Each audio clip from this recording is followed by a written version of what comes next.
Mr. Moderator, our distinguished guests, brothers and sisters, our friends and our enemies.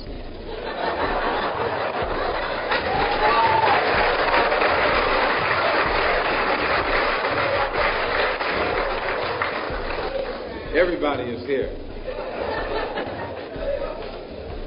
As many of you know, last March,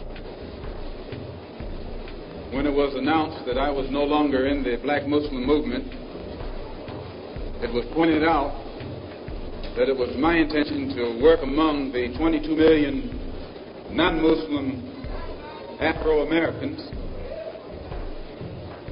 and to try and form some type of organization or create a situation where the young people, our young people, the students and others, could study the problems of our people for a period of time and then come up with a new analysis and give us some new ideas and some new suggestions as to how to approach a problem that too many other people had been playing around with for too long.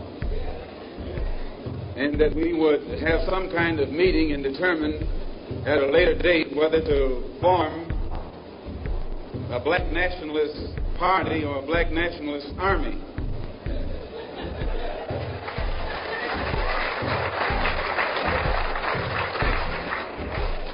There have been many of our people across the country from all walks of life who have taken it upon themselves to try and pool their ideas and to come up with some kind of solution to the problem that confronts all of our people.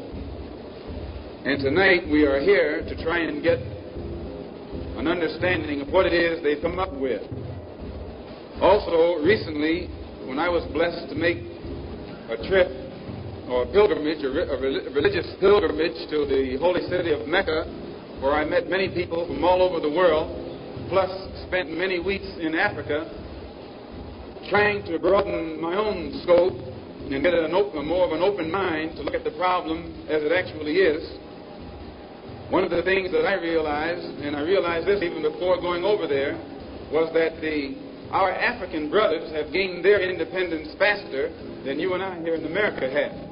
They've also gained recognition and respect as human beings much faster than you and I. Just 10 years ago on the African continent, our people were colonized. They were suffering all forms of colonization, oppression, exploitation, degradation, humiliation, discrimination, and every other kind of issue. And in a short time, they have gained more independence, more recognition, more respect as human beings than you and I have.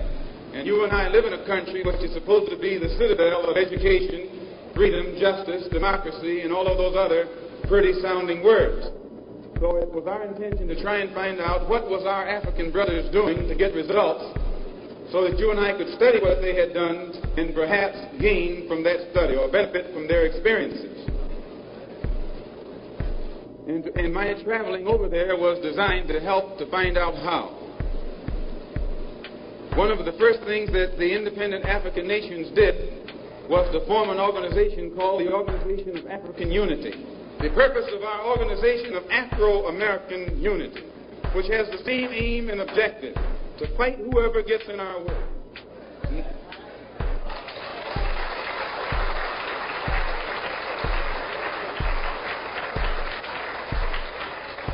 To bring about the complete independence of people of African descent here in the Western Hemisphere and first here in the United States, and bring about the freedom of these people by any means necessary.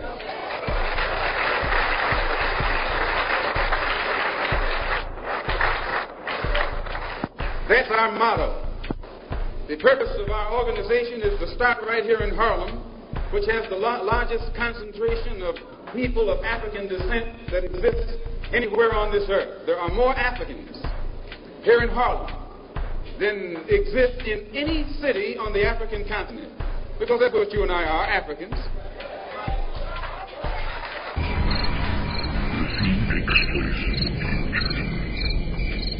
Down deep in the bowels of a survival bunker laboratory, Dr. Rock attempts to resurrect an artificial female, being that all females have been poisoned and contaminated by radioactivity, biological weapons, and yeast infections.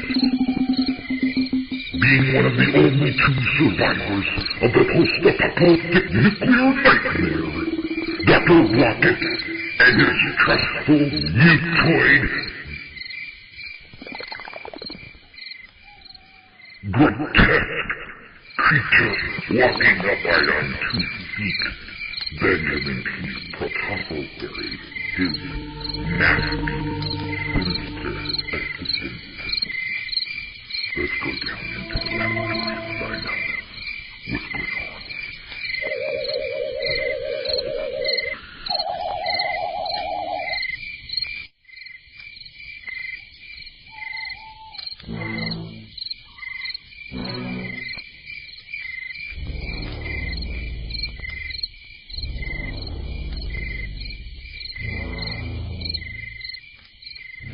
Well, Benjamin, I sent you away to gather the digital, biometrically downloaded consciousness of a 21st century human female. Now, how did that go?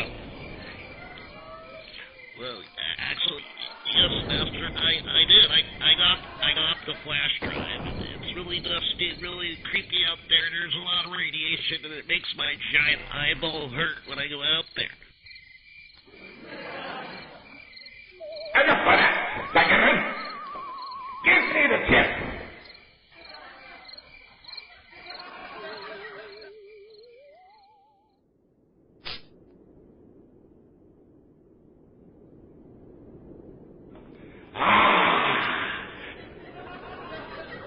The final creation. An artificial female with the consciousness of a living being. Excellent. Now, Benjamin, which personality flash drive did you retrieve from the personality archives? Well, there was a lot to choose from, and it's real messy in there. Silence! Answer the question! Well, now, don't get all lathered up because, see, like I said, it's a mess up there. Bombs, zombies, it's been looted, I didn't have a lot of choice. Silence! Benjamin!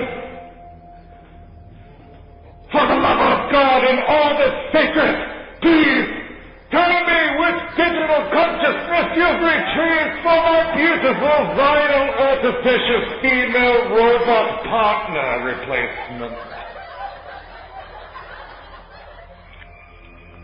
Well, as you know, sir, I was born after the apocalypse, so I've never actually watched TV or seen the internet, so I don't really know, but I could read it. It said Roseilda or something like that. Roseilda? Yes, it's burned. You can't read it. Roseilda. Roseilda. Well, nonetheless, it's better to have a vinyl artificial female partner replacement with some sort of consciousness. Let's plug it in here. Just move the small skin flap at the base sister's neck just past the replaceable attachment for the oral satisfaction device.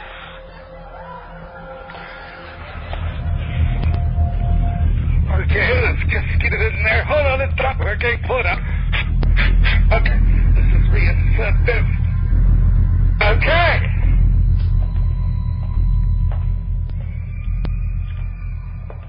Rosie O'Day. Rosie O'Day. As I push this button, you will awaken consciousness in a lovely, demure, sensual, succulent, vinyl artificial partner replacement robot female. Here we go. Hold on, Benjamin. Oh my God, sir, this is so exciting. Are you going to be able to for me? One at a time. Probably not. I need more than one. Alright, here we go. And she's live!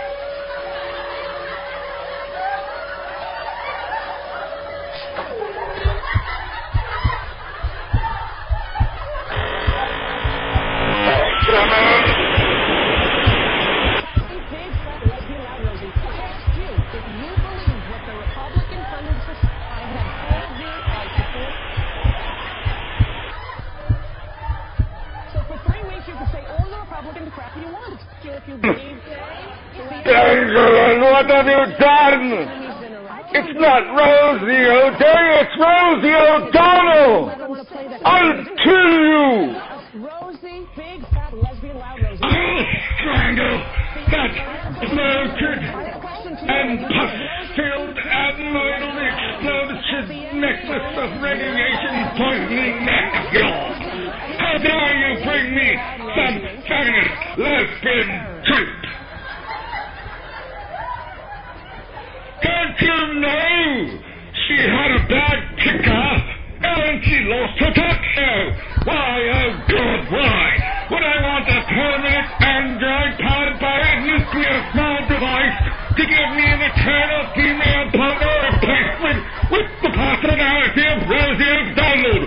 Are you mad, Benjamin? You're going to have to go back and retrieve me someone else.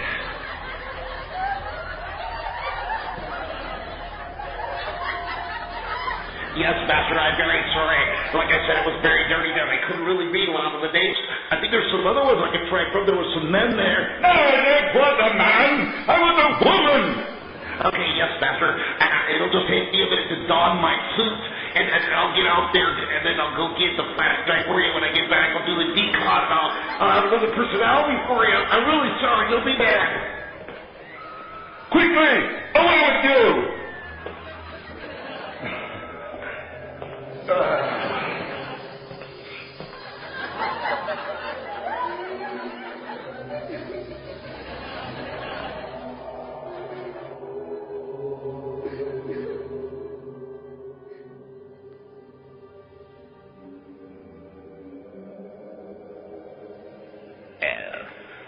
The ultimate companion for a desperately lonely mad scientist.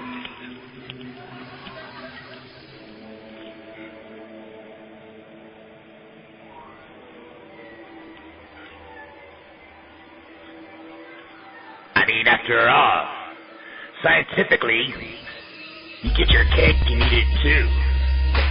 No bitching, no nagging, no time of the month. She's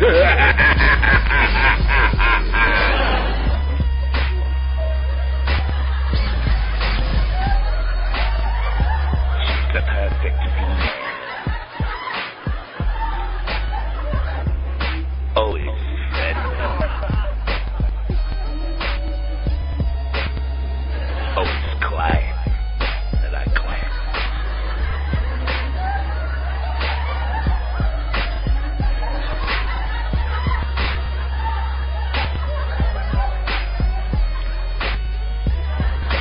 I love the feeling of the plastic exoskeleton.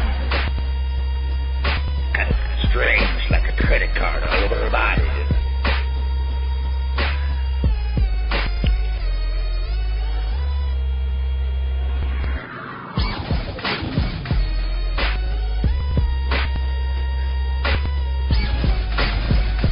I love to stare into those eyes.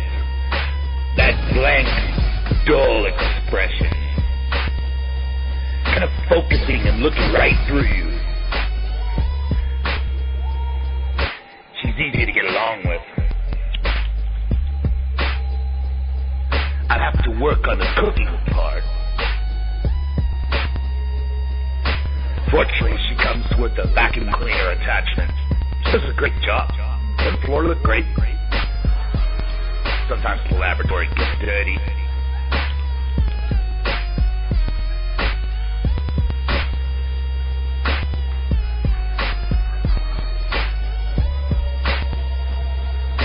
Place looks a lot better now. Kinda got that cyber female touch. She's arranged all the test tubes, the electrical cords, the rivets.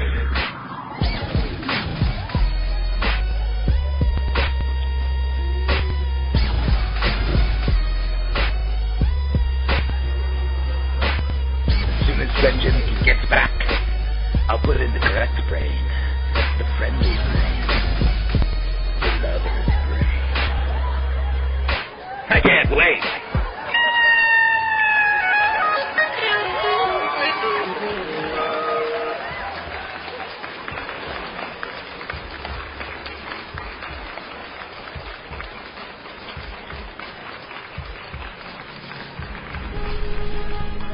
She'll be the perfect female partner. The perfect vinyl replacement. That's good because there's no women left. It can get quite lonely down here in the bunker.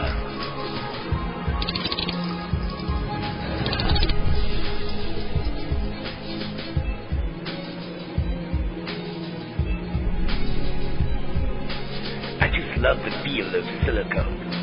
Isn't it nice? And those lips. Well, actually, I don't like those lips. Let me change them out. Yeah, this is much better. Those are nicer lips. Yeah. Blue eyes, brown eyes. Whatever I want.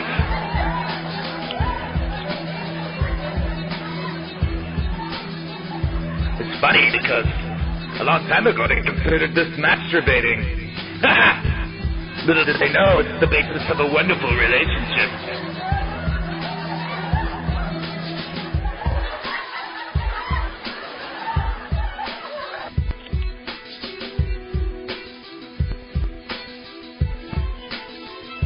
I can't even remember the last time we got in a fight.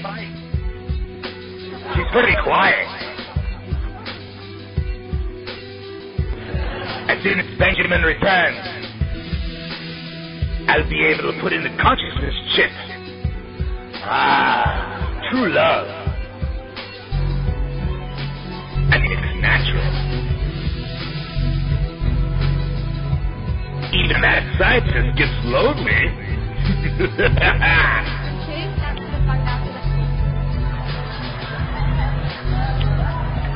I've done all the research.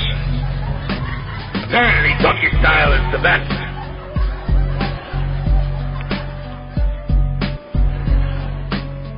I've got plenty of soap and mild water. You have to clean up afterwards, you know. Sometimes it's a mess. I've got about 5.5 gallons of lubrication. I believe it's Astroglide.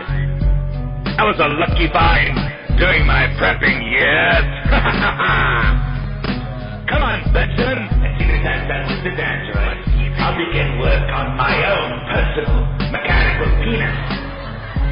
I probably need some skin too. This is no good for me. What do you think? Is that look?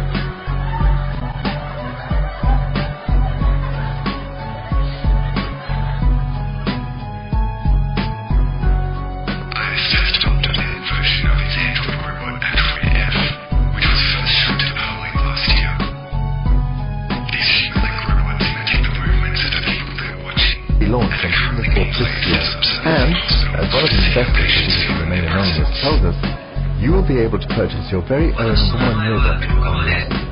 In project building a human robot convinced us from the very beginning.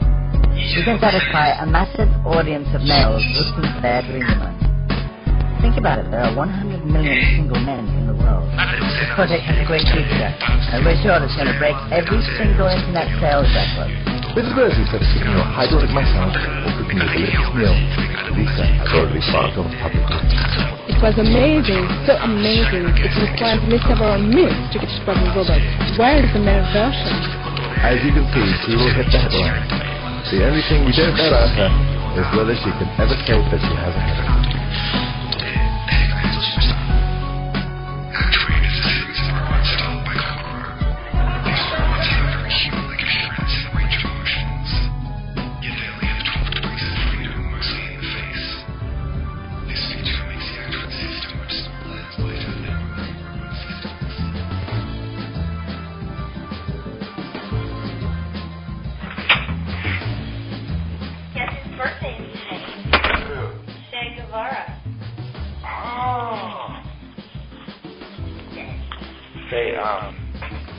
the very last thing of the show. So tomorrow's our live show, right? Today. Today's Friday? Didn't we do a live show yesterday? No. Today's the live show? You've been working on our show all day. Oh, that's the last fucking thing.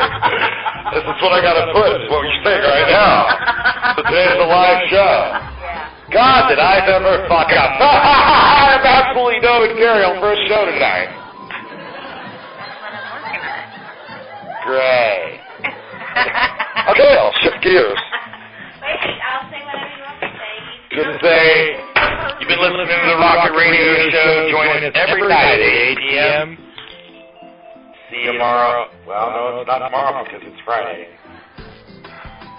Well, this will be for next week sometime. Friday's Day. Go ahead. Can't fucking believe that. Come on. Okay. You've been listening to the Rocket Radio Show. Join us every weeknight at 8 p.m. Pacific Time. See you next time.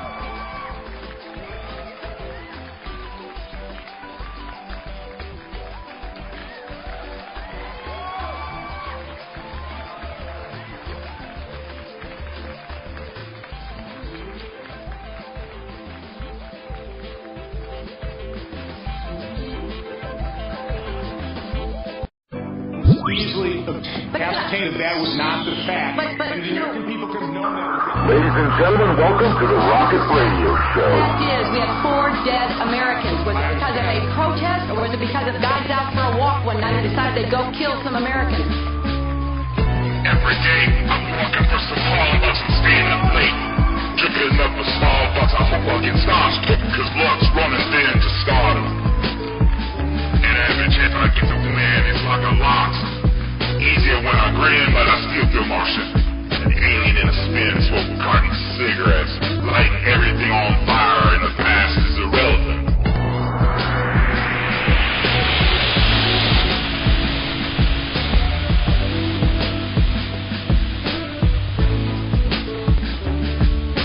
The cast of my life is a part of development. I kinda feel like you fuck on hell of them. Masturbating in a juice on cause bitches is money then in a land where puppets and the real pretend.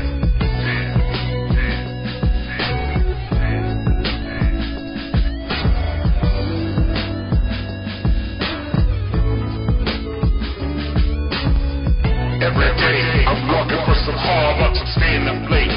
Drinking up a Starbucks, I hope I get starstruck cause luck's running thin to stardom. And every chance I get to win, it's like a locksome. Easier when I grin, but I still feel Martian.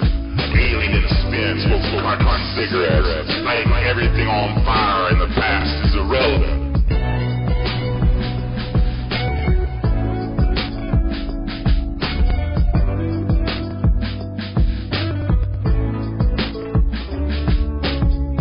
The gas of my life is a part of development. I kinda feel like Tupac on hell a bit. Masturbating in a juice sock cause bitches is money thin in a land where puppets and the real dead. Maybe you're a puppet, maybe you're a muppet. Mr. Harrison, the passion of America. He used to be embarrassing. The girls burning this world embarrassing. Always talking.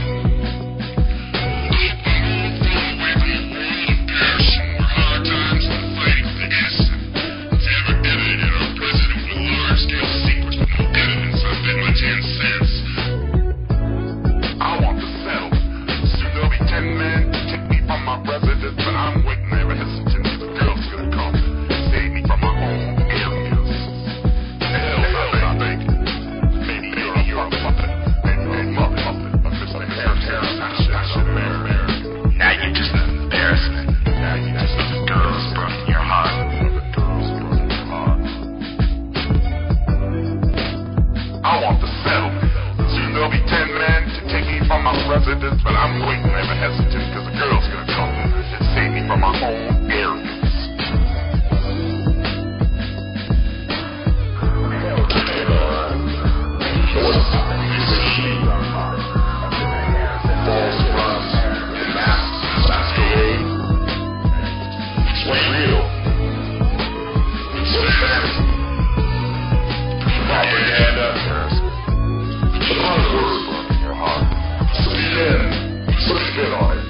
Welcome to America.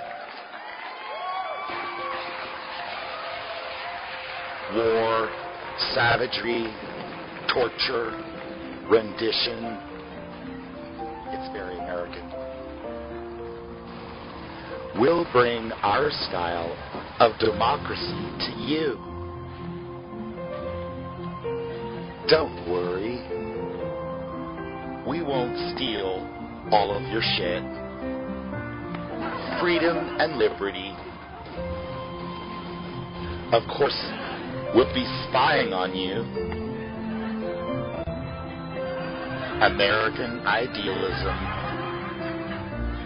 spread through the little missiles and drones and the bloodshed and the bug splats. The value of human life is trash. Don't worry. If you're a little unwanted baby, we'll reach in there and grab you and cut you into pieces and suck you out a part at a time. And then we'll suck your brains out of your skull and pull it out. America, blessed by God.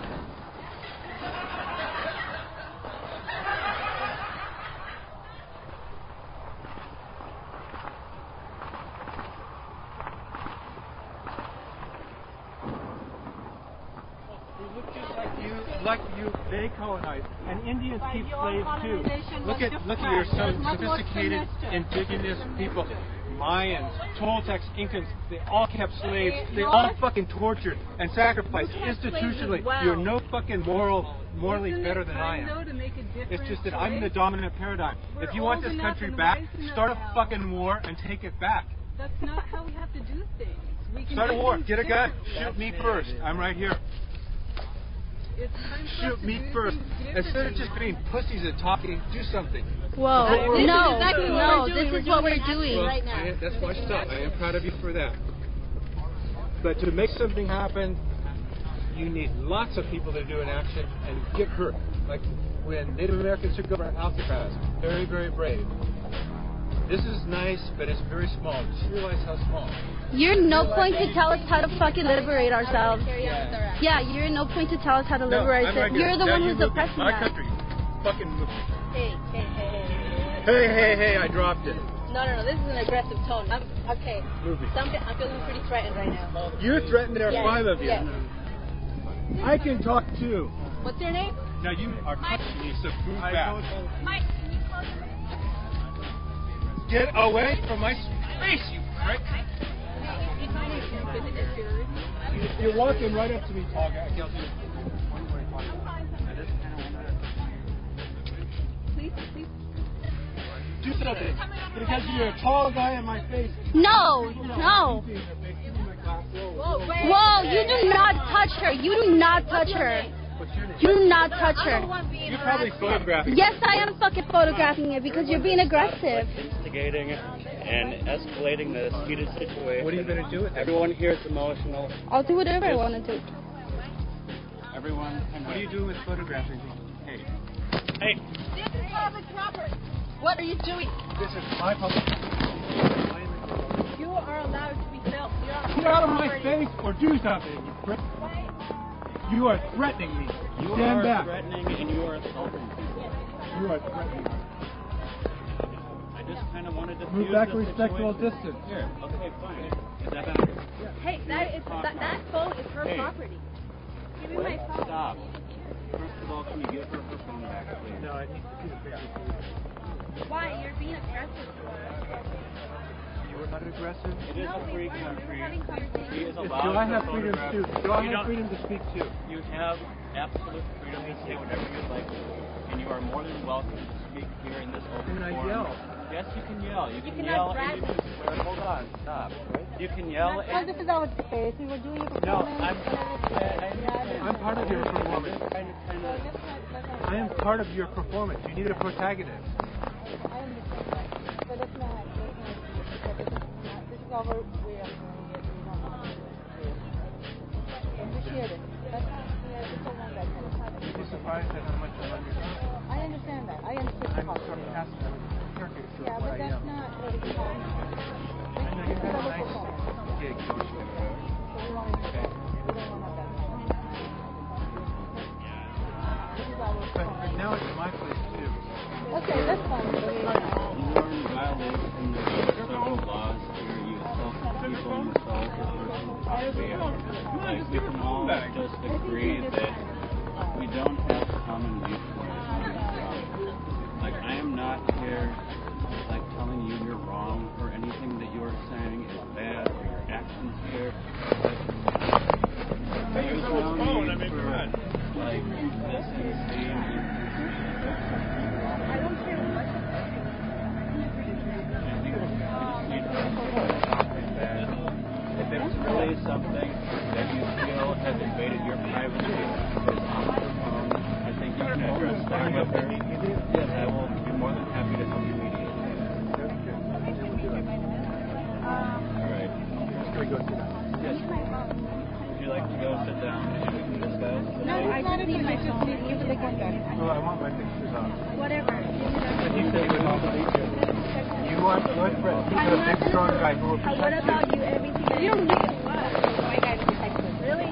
Really? I didn't ask him to be there. But like, that's the only way you'll talk to us? Is he's Well, there? I can absolutely do it. All I'm saying is I didn't appreciate you grabbing me. I felt really threatened. And that's the only way I can feel secure here is telling me that I did another white guy there? Hey, the color of my skin you like. This is privilege right here. This is privilege right here. I will do whatever. But I'm sorry that you feel upset. If he doesn't give me my phone back, I'm going to call the police. We already called the police. I want the pictures on. Well, Did somebody call? Get your phone back. What? Sir, I think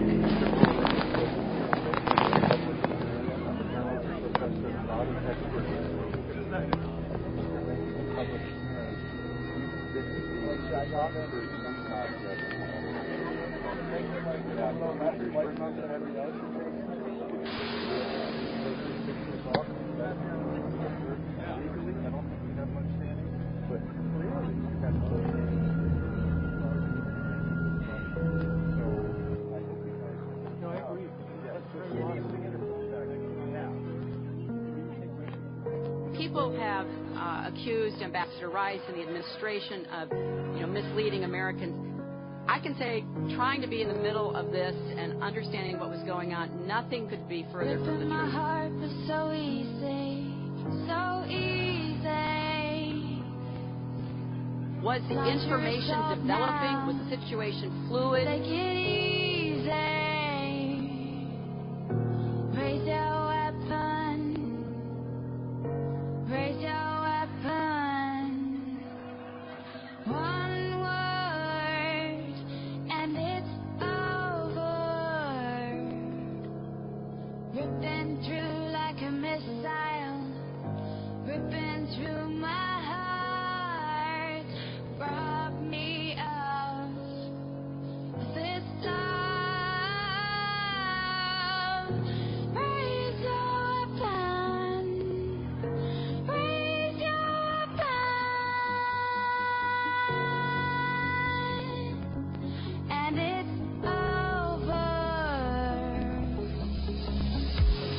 Would we reach conclusions later that weren't reached initially? And I appreciate the... Madam Secretary, do you disagree with me that a simple phone call to those evacuees to explain how these talking points came out, but determine what happened when it ascertained immediately that there was no protest?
But Senator, within hours, not days. Senator,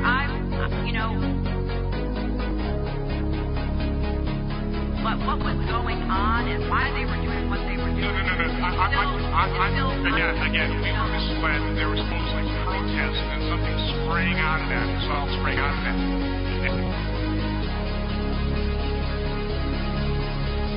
Ripping through like a missile, ripping through my heart, rob me of this love. Raise your weapon, raise your weapon, and it's over. How does it feel now to watch it burn?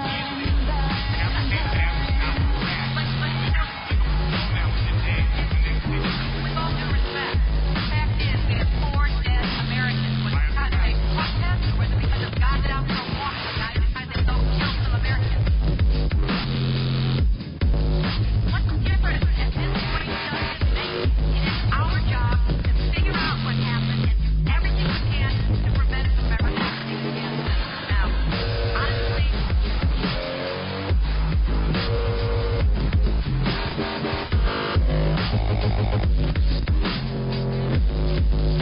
I will do my best to answer your questions about this, but the fact is that people were trying in real time to get to the best information. The IC has a process, I understand, going with the other committees.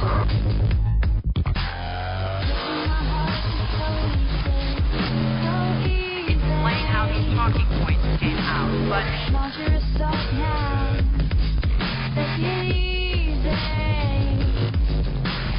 Raise your weapon, raise your weapon. One word, and it's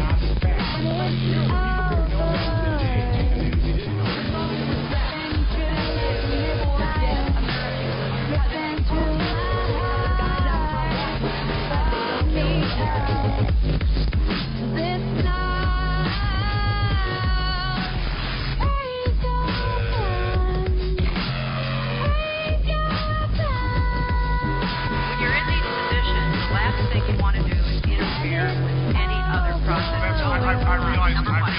Number two, no, it's the fact. Number two, I would recommend highly you read both what the R said about it and the classified R, because even today there are questions being raised. Now, we get them down, they were terrorists, they were militants, they attacked us, they killed our people.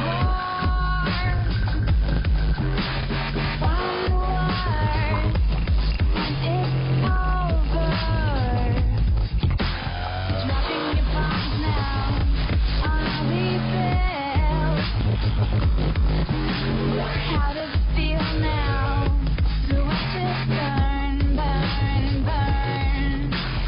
Raise your weapon, raise your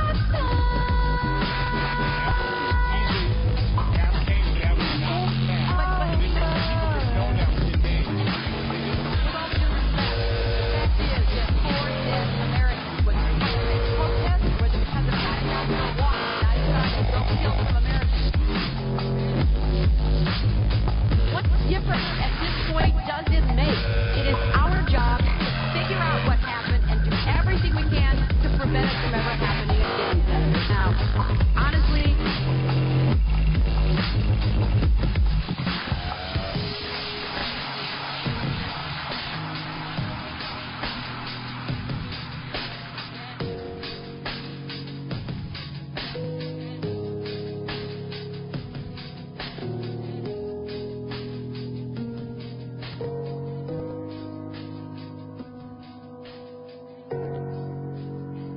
to be clear, it is, from my perspective, less important today, looking backwards, as to why these militants decided they did it, than to find them and bring them to justice, and then maybe we'll figure out what was going on in the meantime.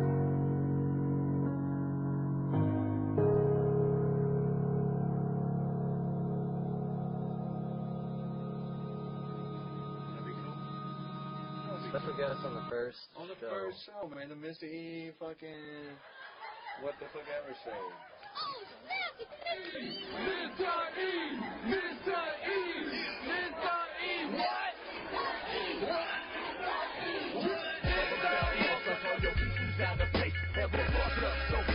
Can't look them in the face. Have you ever felt a death that you know you should have ate? Have you ever disappeared and vanished without a trace? Have you ever felt alone and chilling in the crowded room? Have you ever felt that no matter that what you do, you do? Have you ever heard a lie that you wish was the truth? Have you ever felt like everything in your life was a truth? Have you ever made a mistake and fucked up your whole life? Have you ever woke up screaming in the middle of the night? Have you ever been in the dark and be scared of the light? Have you ever prayed for one time in your life to get it right? Have you ever said something apology won't take back? Have you ever been broke and at the bottom of your sack? Have you ever had to scream, yo, cut me some slack? Have you ever been depressed when you're working on the track?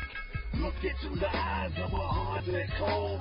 Look into the soul of a monster when he goes. Look into the future, the game is never told. Look into the mirror, watch the young turn to old. Look into the eyes of a heart that's cold. Look into the soul of a monster when he goes. Look into the future, the game is never told. Look into the mirror, watch the young turn to old. This is the part of the track where shit's supposed to get better. When you listen live code, it gets hard to change. So what they say that people don't change, and I don't know if that's true, but I'm still broken blood, and I'm still drinking booze. Watch the news say to myself, this world ain't worth saving up to have my head spinning, throwing up on the pavement. Put my boy in the car, I'm going to see my P.O. Man, I know I'm fucking up, and I don't need to be told. We all get sold straight to the high bidder. We just pieces to the puzzle that make other people rich. To take a picture of the state, cause you'll never get it back. Like that penny that you just dropped on that chronic sex. Stack your money up tall, that's what you gotta do. It gets harder and harder, you got no one to turn to. Life's a lot of problems you don't wanna deal with. Just don't end it with a letter and a slit in your wrist. Look into the eyes of a heart that's cold. Look into the soul of a monster when he goes. Look into the future, the game is never told. Look into the mirror, watch the young turn to old. Look into the eyes of a heart that's cold. Look into the soul of a monster when he goes. Sit back, enjoy the ride. Welcome to the Rocket Radio Show.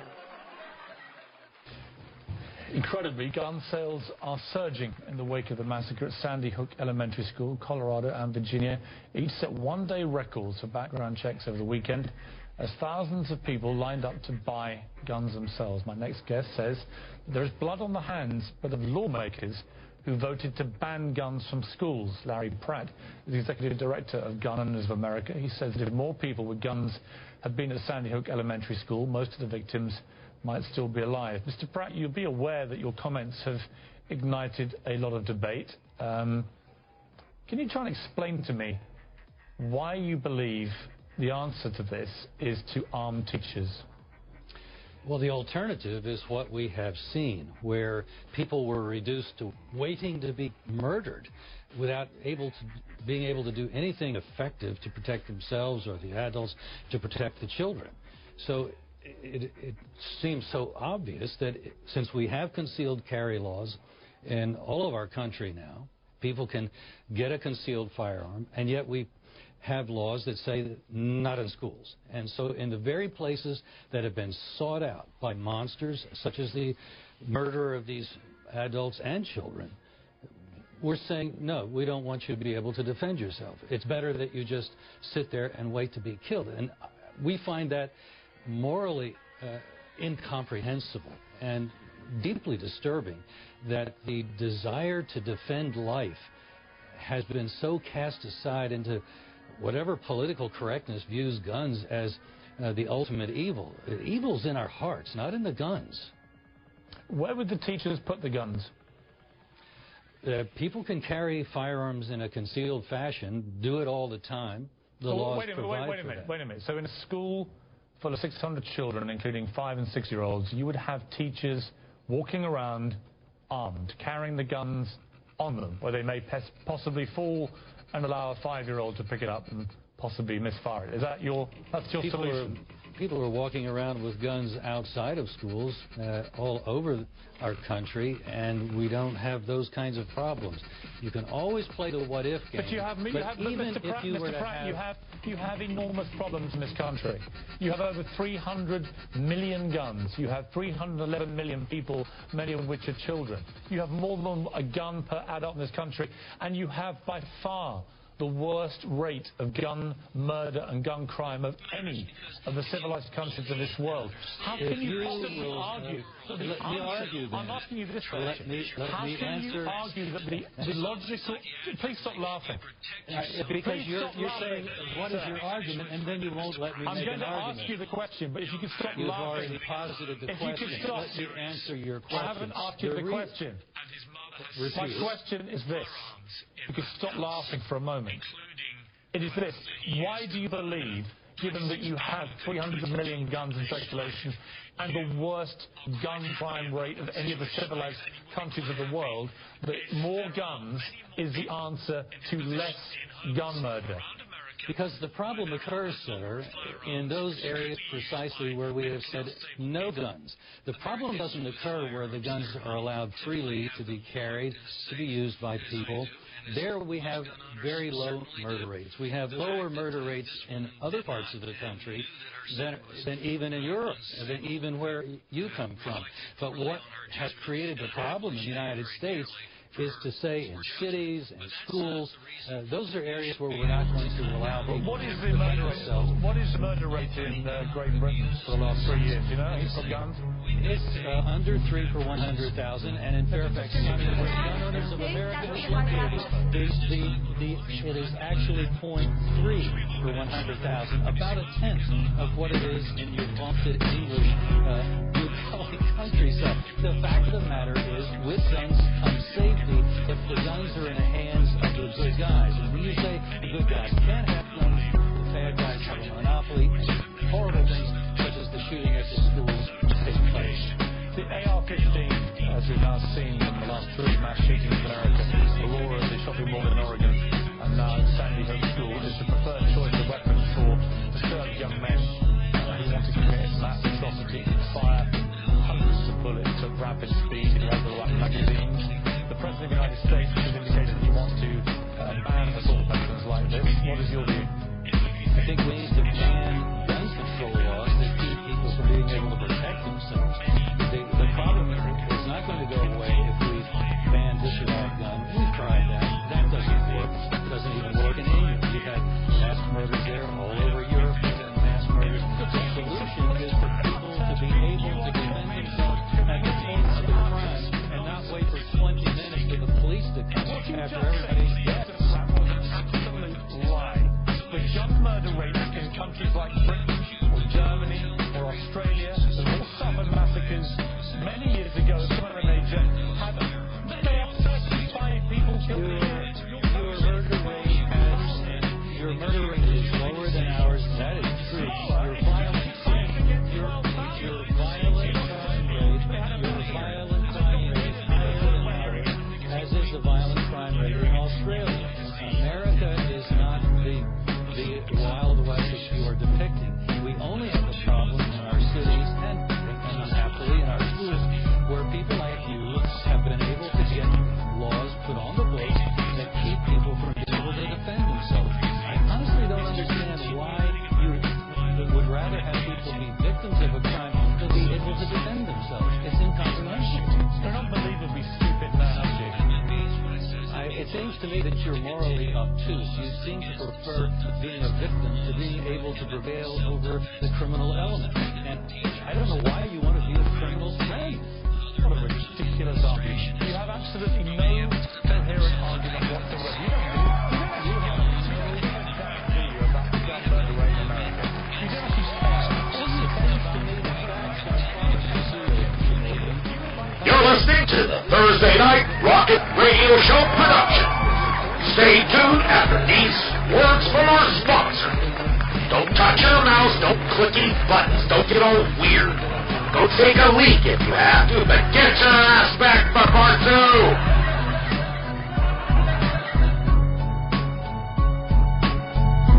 2. Warning. The Rocket Radio Show may cause sudden urges to urinate, blindness, erectile dysfunction, or a sudden urge to jump up and down and lift your hands.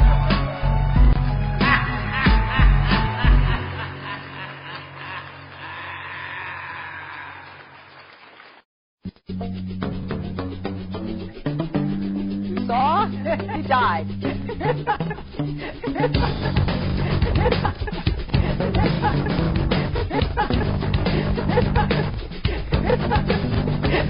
Welcome to the Rocket Radio Show, starring your hosts, Rocket and his lovely, beautiful sidekick, Samantha Stanley. Now, let's get her going. Hold on to your hats. Here we go.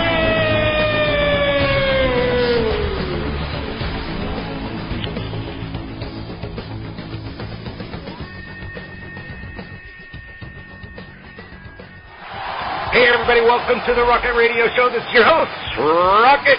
How you doing, Samantha? I'm great. How Are your headphones working okay? Yes, great. Well, I was wondering, baby, if the headphones were working. You gotta get that Down syndrome tongue thing going.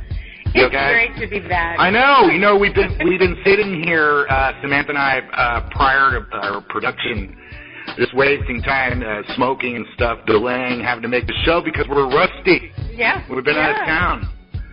So as you know, You've been out of town. Well, yeah. I've been at the pizza barn.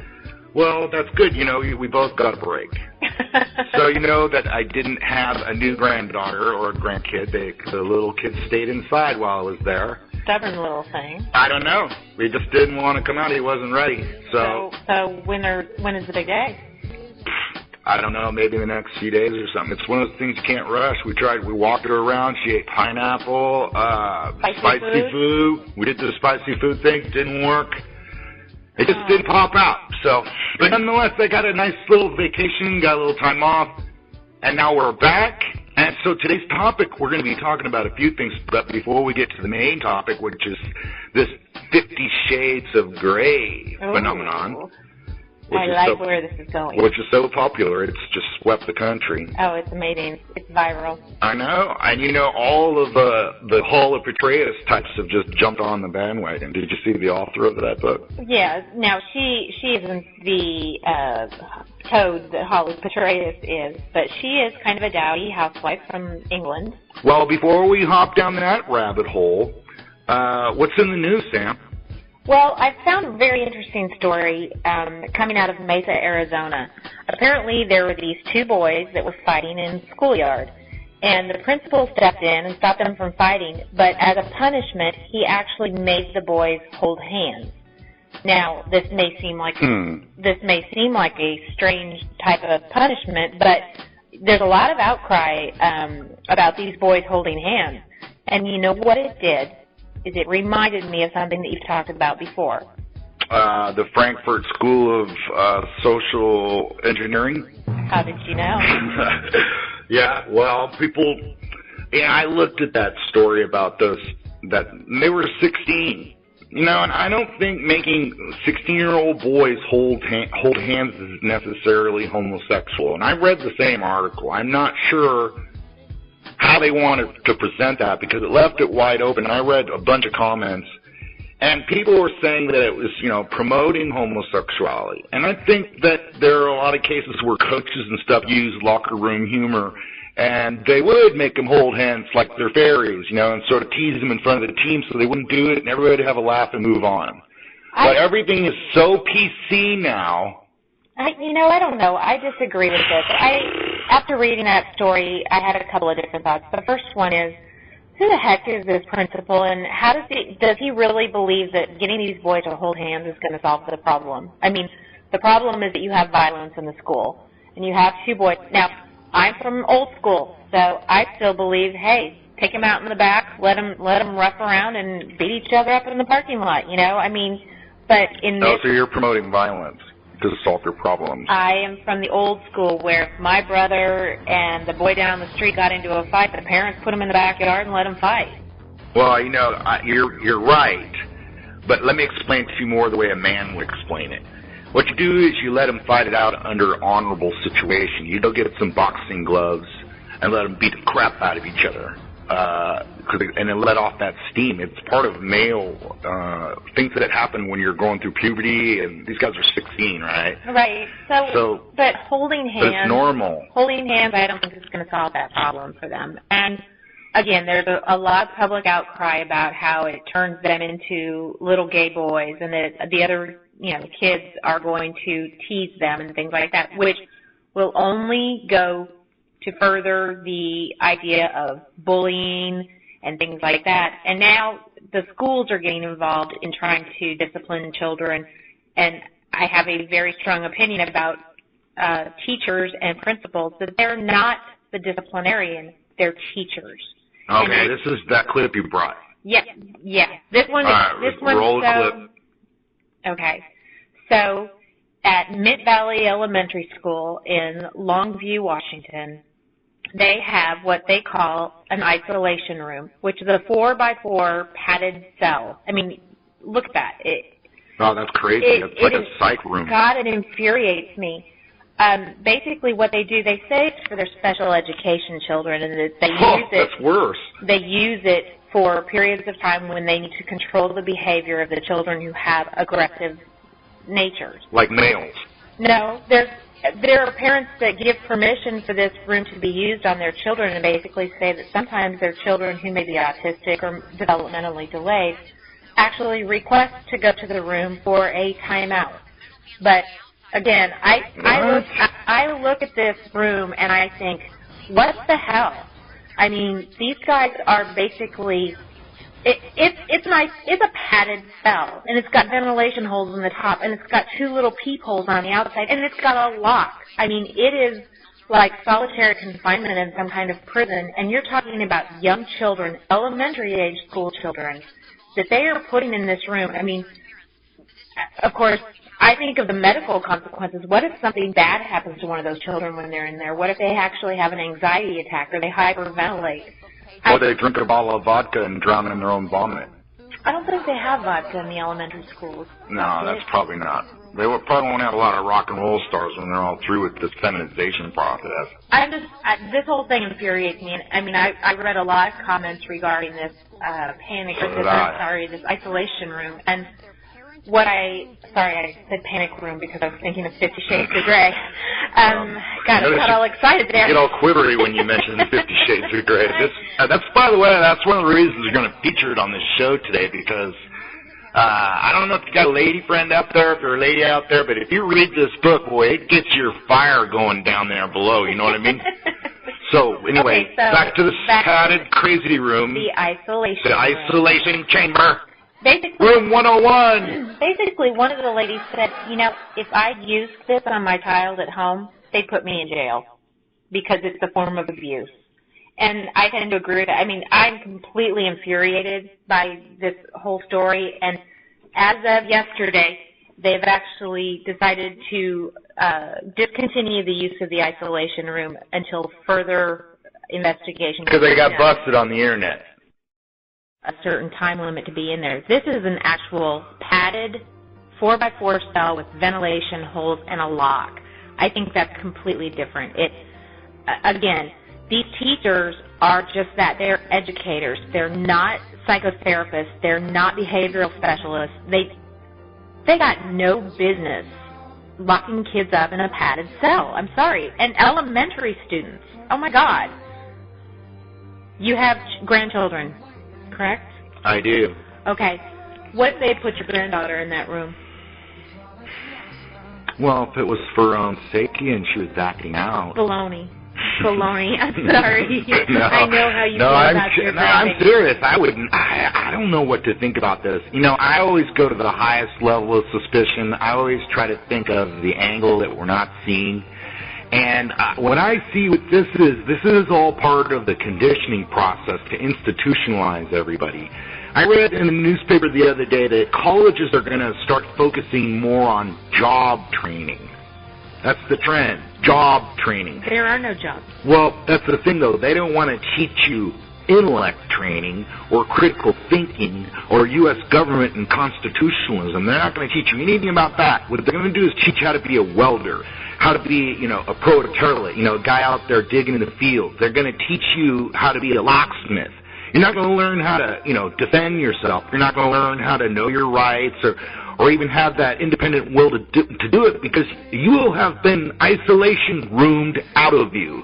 Well, Robert, or you'll be on meds. I have just a few soapboxes that I feel very strongly about, and one of them is the public school system. I could go on for hours about the downfall of the public school system, but I am in agreement with you that, which happens a lot lately, I'm in agreement with you that public schools do not teach our children. They basically regurgitate information to them in the hopes that the kids will just memorize information, and it's all due to state standardized testing, which goes to federal funding for schools and additional bonuses for teachers. I have such a hate for the public school system. I'm really glad I don't have children.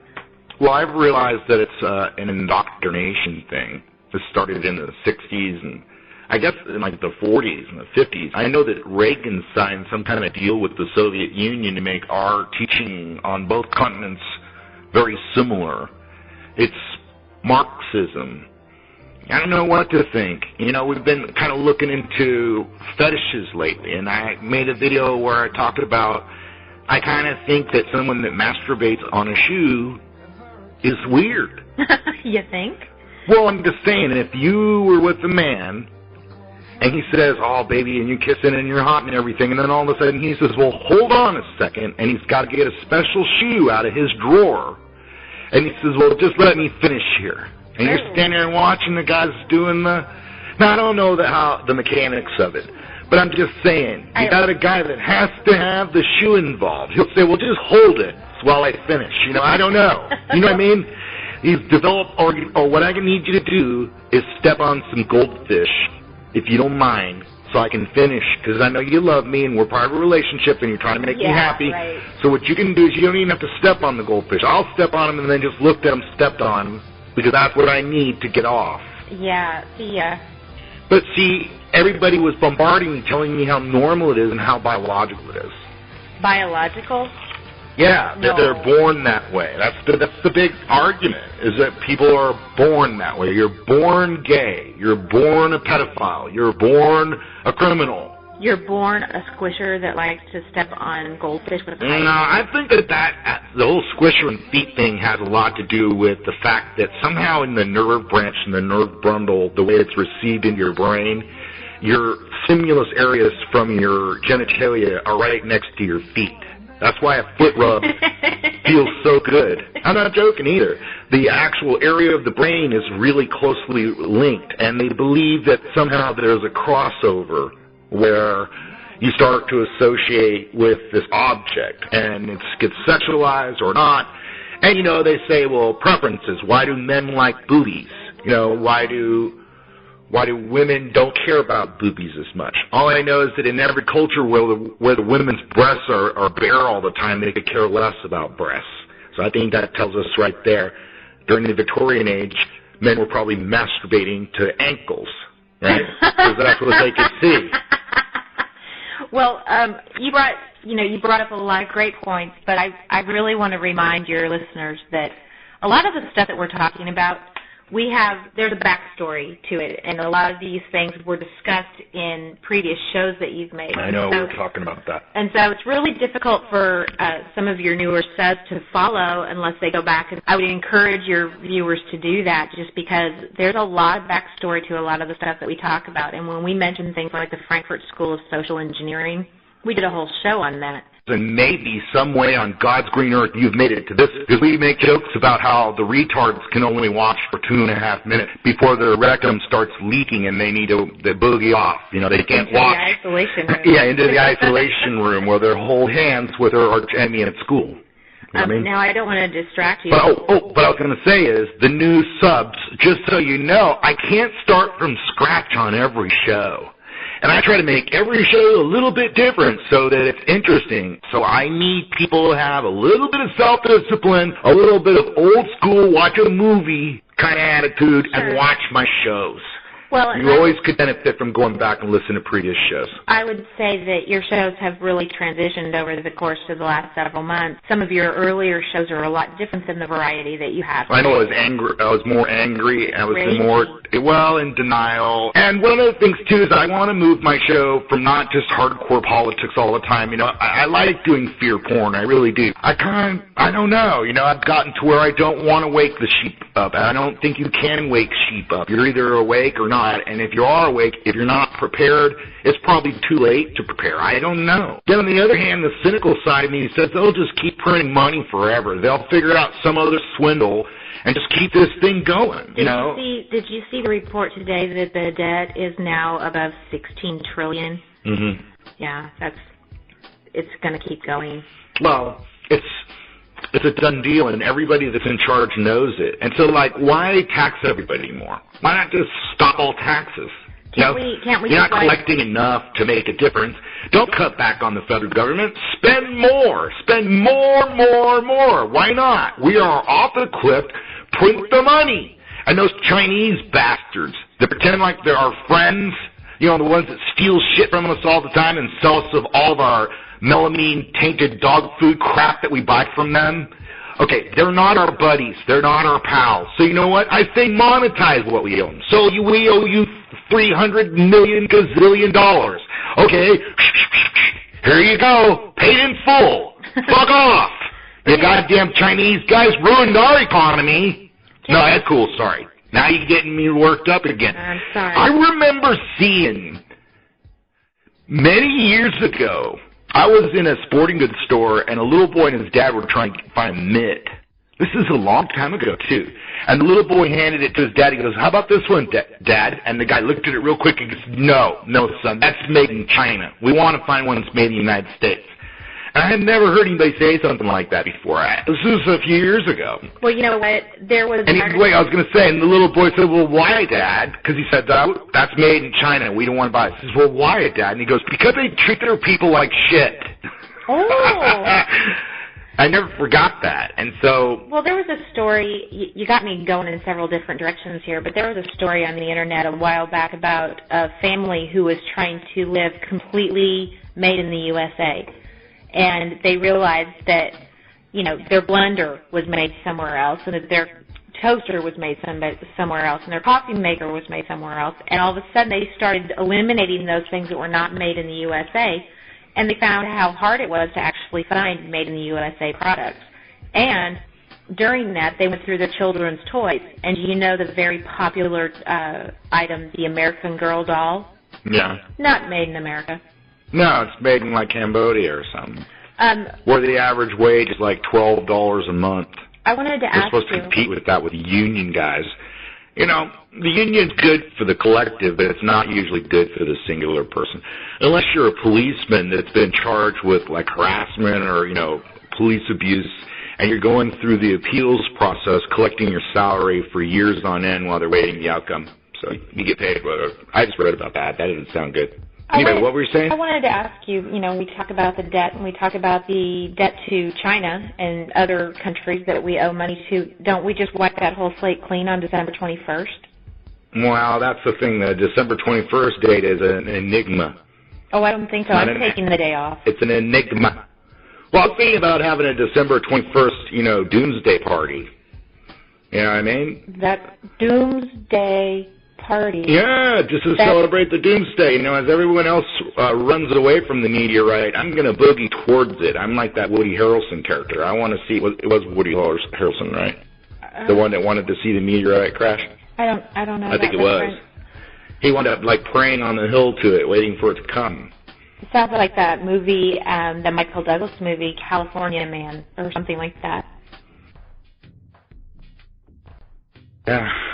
I'm starting to think that it's going to be on when they come to my house. I think that's what's going to happen to the United States. We're so terrified, and they have the structure in for totalitarianism and kind of Gestapo-style rights, that I think it's going to start when they start going to people's houses, and that's going to be really late in the game. So it'll be interesting to see how they're going to round up all those banned semi-automatic. That's going to be a bloodbath. Guys aren't going to do it. Isn't that weird how on the Friday when they sold more guns than in the history of the world, the population is buying more guns? You're talking about Black Friday. I don't think it had anything to do with Black Friday. It's just some Friday, a Friday ago. Maybe it was Black Friday. People bought more guns than in the history of purchasing guns. And at the same time, the government wants to restrict all those guns they just sold. How could a government not represent the people anymore? They've made themselves diametrically opposed to their own citizens. It's war. They've declared war on the regular people. Regular people, decent people, are buying guns every day. And the government wants them all to be put into their arsenal. What does one wear to a doomsday party? I think probably camos. Camo? I'm with camo. Maybe a ghillie suit. You can just hide in the bushes. Well, then you're not very much a part of the party. Well, I think in the post-apocalyptic nightmare that'll ensue, if there's any kind of survivability where we go into like a Mad Max thing, you better be like creatures of the forest. You better hit and run, hit and run. I'm just saying.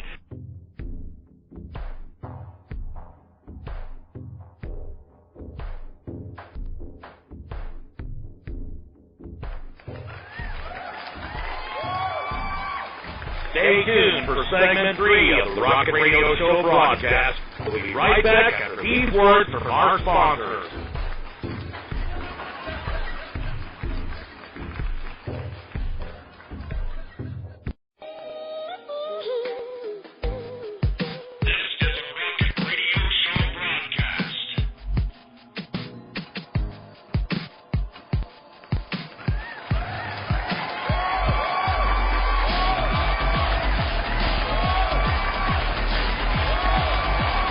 What does one wear to a doomsday party? I think probably camos. Camo? I'm with camo. Maybe a ghillie suit. Just hide in the bushes. Well, then you're not very much a part of the party. Well, I think in the post-apocalyptic nightmare that'll ensue, if there's any kind of survivability where we go into like a Mad Max thing, you better be like creatures of the forest. You better hit and run, hit and run. I'm just saying. You're not going to be able to stand up and take the onslaught of some kind of, I don't know, post-apocalypse. You're going to have to be frosty. If you decide to have that party, I'd love to be invited, and I will bring a side dish of rice and dog. One thing about dog people don't realize, you don't want to eat more than 3 ounces or you'll puke your guts out. What's better to do is put a really tight tourniquet, like a piece of wire on their leg, and then cut the rest of the leg that's down from the tourniquet and roast that. And the dog will suffer a little bit, but they get over it quick. You wait a couple of days, and then you eat the rest of the dog. You've given us now, if you want to really, if you really want to stretch a dog out, what you do is you eat a leg at a time every couple of days, and in between, you drink his blood, because he can replenish maybe a half pint of blood on his own every day. So you get the blood nutrition that's got protein in it, so you suck the dog's blood, and you eat a leg every other day, and you can stretch one dog out, your household dog, for a month. Now, here's the deal. What people will do is they'll trade pets. That's what will happen. The guy from next door will trade you his dog for your dog because you don't want to eat your own pet. But you ain't messing around. Now, we got families diving in the ocean, sacrificing themselves, trying to rescue a goddamn dog. You know what? Don't get me started. I've done shows before. You go over to a person's house, and there's the dog, and it's like wetting the floor or something. You say, whoa, what's going on with your dog? I said, oh, don't mind him. He's a rescue dog. He's a damaged dog. We got 3 of them. We've got 3 damaged dogs. They're trauma dogs. They've been traumatized. This one whines all day. This one, his back legs don't work, but they say it's psychosomatic. You know what I mean? They're traumatized, and this one has to have insulin twice a day. I give them the shots, and this one's on a special diet because they're all rescue dogs.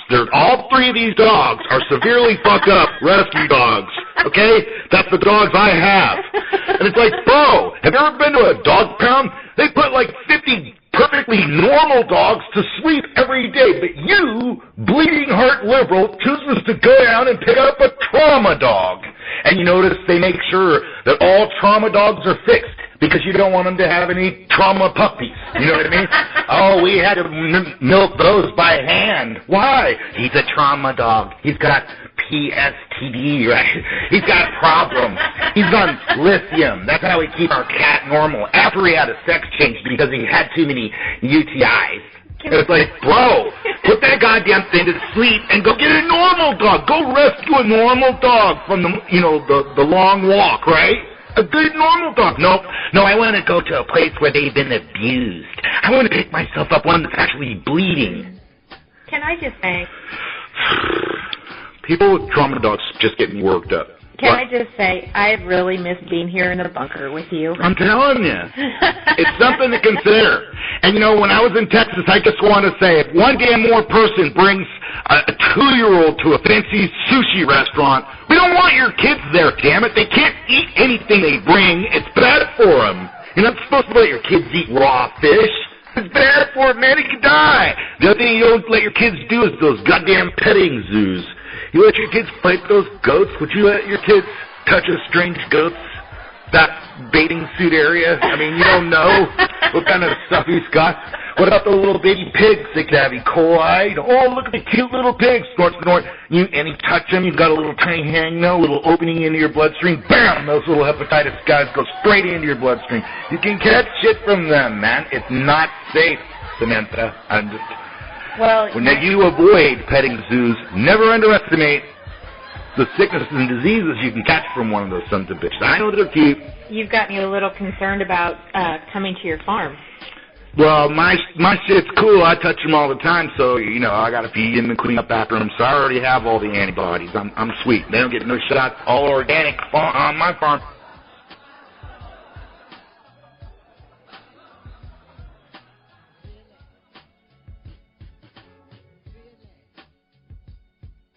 All right, so today's topic. Oh, now we're going to a topic. Oh, yeah, you didn't know about the topic? No. Oh, we're going to take a really quick break and hear from Shelter Box, and then we're going to come right back. Fantastic.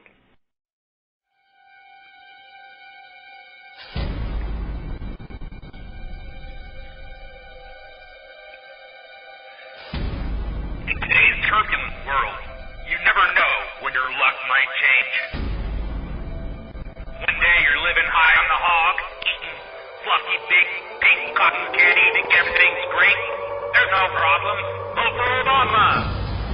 Suddenly, your life changes on a dime. More clothes, unemployed, earthquakes, tsunamis, nuclear power plants destruction, a tidal wave of fear, doom, and gloom. What do people need most after a tragedy like this? They need shelter. Fortunately, there's Shelter Box. Dignity in a bright green plastic box. Shelter Box has been bringing back people's lives bit by bit after they're really fucked up. Support Shelter Box.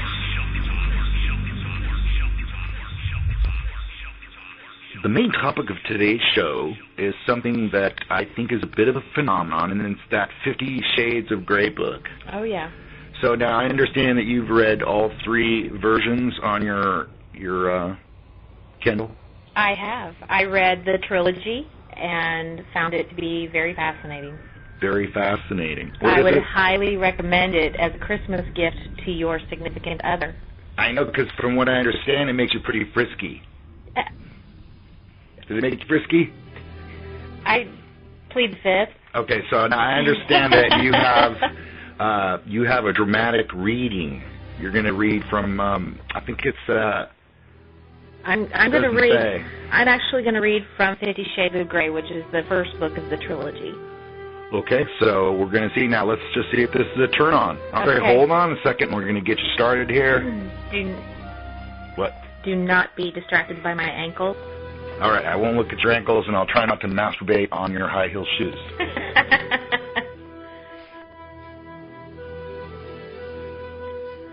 So you want me to fuck you again? He whispers in my ear, and he begins to trail kisses around my ear and down my neck. His hand moves down, skimming my waist, over my hip and down my thigh to the back of my knee. He pushes my knee up higher, and my breath hitches. What is he doing now? He shifts so he's between my legs, pressed against my back, and his hand travels up my thigh to my behind. He caresses my cheek slowly and then trails his fingers down between my legs.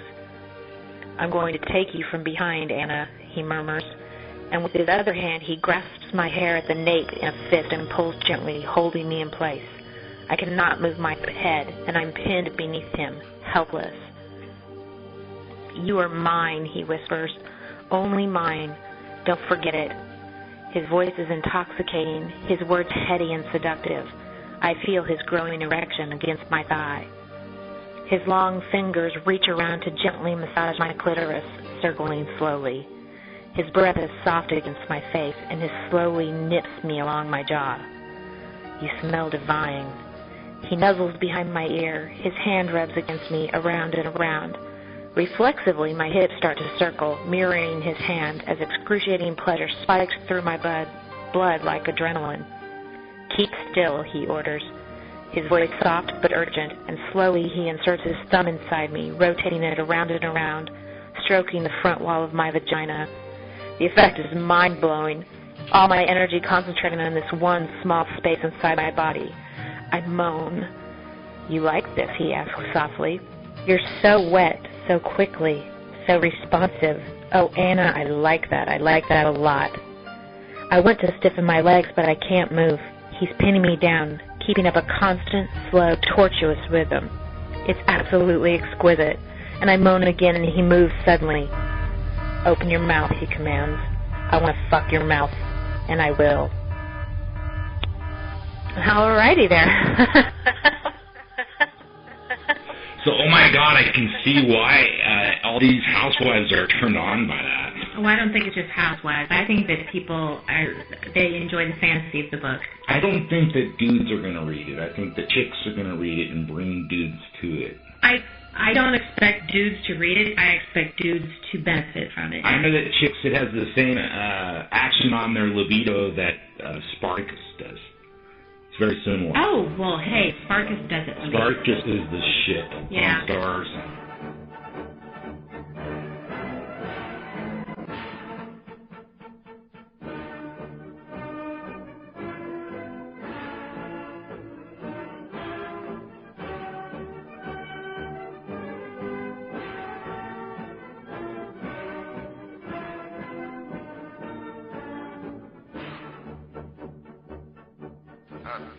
Stretch.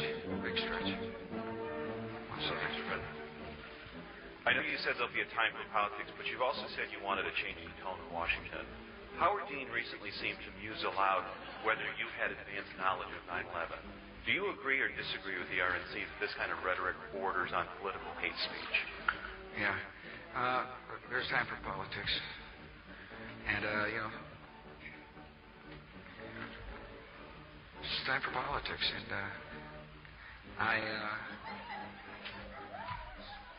it's an absurd situation. Okay, sir, can I follow up on something unrelated?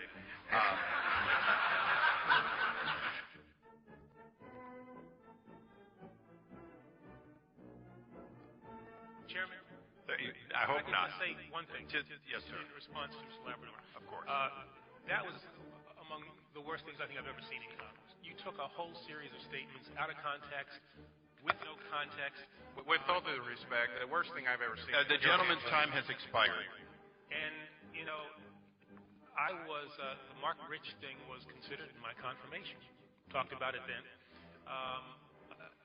There's a whole bunch of things that I could say about what you just did. And maybe this is the way you do things from, in Idaho or wherever you're from.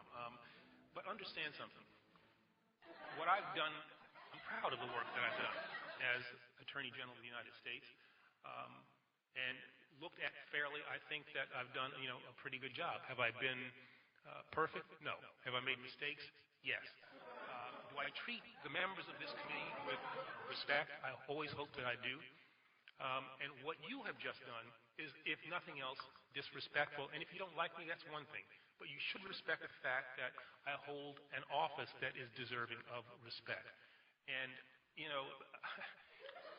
maybe you're new to this committee. I don't know how long you've been here. But my hope would be that, we we can get beyond that kind of interaction, that kind of treatment of a witness, whether it's me or somebody else. Because I think in some ways what you did was fundamentally unfair, just not right. Warning. The Rocket Radio Show may cause sudden urges to urinate, blindness, erectile dysfunction, or sudden urge to jump up and down and wet your pants.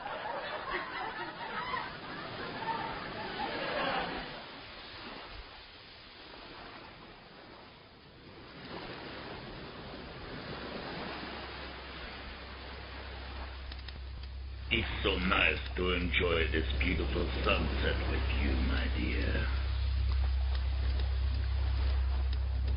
Here, quickly, have another drink.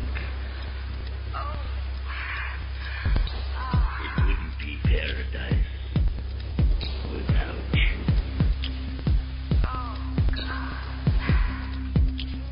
Oh, God.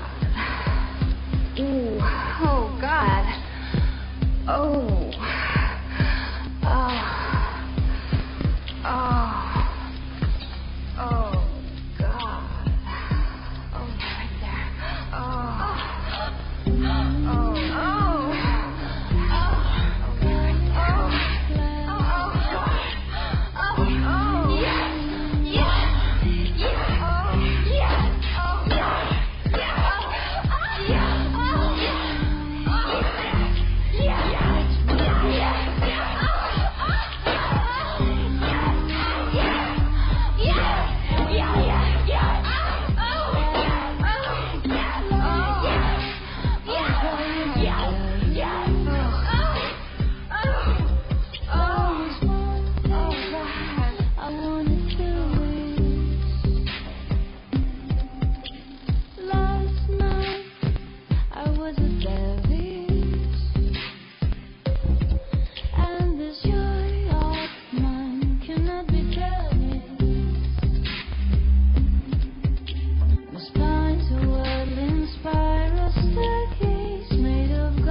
Please be advised, the Rocket Radio Show may cause sudden bursts of excitement.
Rocket Radio Show may cause you to want to touch yourself.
Gates is a damn fool.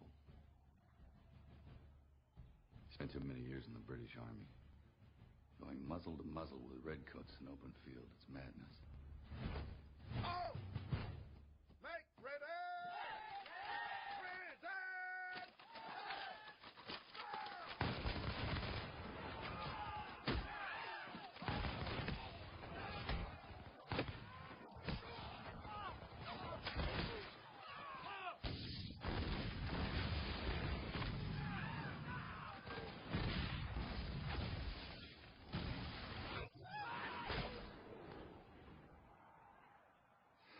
This battle was over before it began.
Motherfucking face.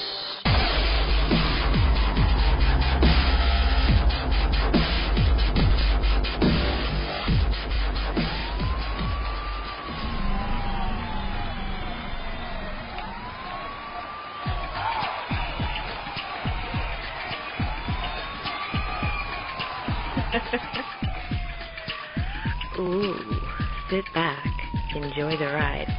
Welcome to the Rocket Radio Show.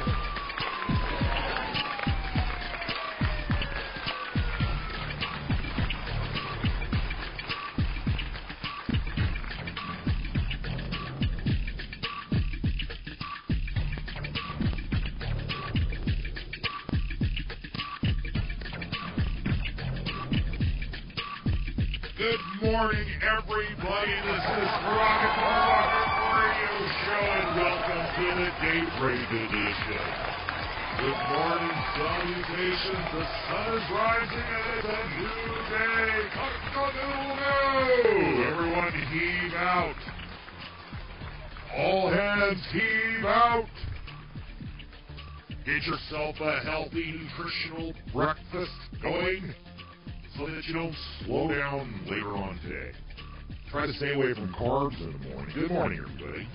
This is your host, Rocket, from the Rocket Radio Show. I'm currently broadcasting live from the Broken Beaver Bunker Studio, located here in FEMA Zone number 10. That's in the upper left-hand corner of the United States if you're able to find it on a map. We're just above Mexico and right below Canada and just to the right of the line. Good morning, America. Well, what are we supposed to think of America as we hustle, getting ready for work? Maybe some of you ladies out there putting your makeup on. Some of you gentlemen are shading, listening to radio. Radio's dying, by the way. Terrestrial radio, like the Ditto machine, the fax machine, and the 8-trap tape, is probably going by the wayside. That's such a shame in some ways. It was so nice back in the day. You could tune into an FM rock station and had an incredibly loud stereo with giant speakers. That was even before the thump, thump, thump of the hip-hop machine, dedicated to getting young black men put into prison. Doubt it? Look it up. It's cool, though. There are so many things that we have available to us to be grateful for. If you happen to have children that love you, you could be really grateful for that. We'd be grateful for all the freedoms and liberties that we've been able to enjoy in this great country. Until now. Because right now, there is a devious plot brewing. Washington, D.C. has been taken over in a coup d'etat. Once again, you guys know I love that word. Coup d'etat. I guess it's several words. Coup d'etat. There's been a takeover of the United States by a know-nothing, done-nothing, seen-nothing Sergeant Schultz of a senator from Illinois, in the heart of Chicagoland's graft, greed, and mafioso style government. He was elevated through a conspiracy, that's right, conspiracy, by the media, by the left-wing ideologies of the Weather Underground, and the bleeding heart liberals and white guilt. And just so you know, the country currently is being groomed, despite the conspiracy theories about Armageddon and martial law and the destruction of our society down to a collapse. The next president of the United States will be Hillary Rodham Clinton, one of the most highly qualified candidates ever proposed, besides an incumbent. And after Hillary is done, in 8 years, you can expect in 2024 that Michelle Obama, Maybell. Hey, you know, I'm so glad that Rock Radio Show's extended reach reaches all the way to Washington, D.C. Because apparently, Michelle Obama got the message. Because remember, I said that her bangs wouldn't last 6 months. Another important political prediction, accurately predicted by the Rocket from the Rocket Radio Show. Meanwhile, her bangs have grown out. We've been able to bomb and kill a whole lot more people now that she can see. And like I said, in 2024, you can expect another 8 years of the Obama-type destruction of the United States. I can't wait to have Michelle Obama as president. She's a beautiful woman. Beautiful black woman with long, silky black hair. Maybe we should elect her immediately. What we need is a female in charge. I'm sick and tired of men. Men with all their despicable attributes. Innovation, competition, masculinity. Yuck. Spit on masculinity. Unless, of course, you're the state. Because when you have a problem, you don't go to your husband. You don't go to your father. You call the authorities. You get the man in here. That's an old message. People don't want to hear it anymore. We want to impeach Obama. We're going to impeach him. That's the next step. But you know, there's no room for revenge. Impeachment is a very specific process. It doesn't happen easily, and it will probably not happen at all. You're counting on the monster to police itself, and that's not going to happen. Some people say that Obama will never be put out of office. Like a Roman Caesar before him, he'll just sign an executive order making himself dictator. Followed shortly thereafter by another signing order making himself dictator dictorum. Dictator forever. God bless the king.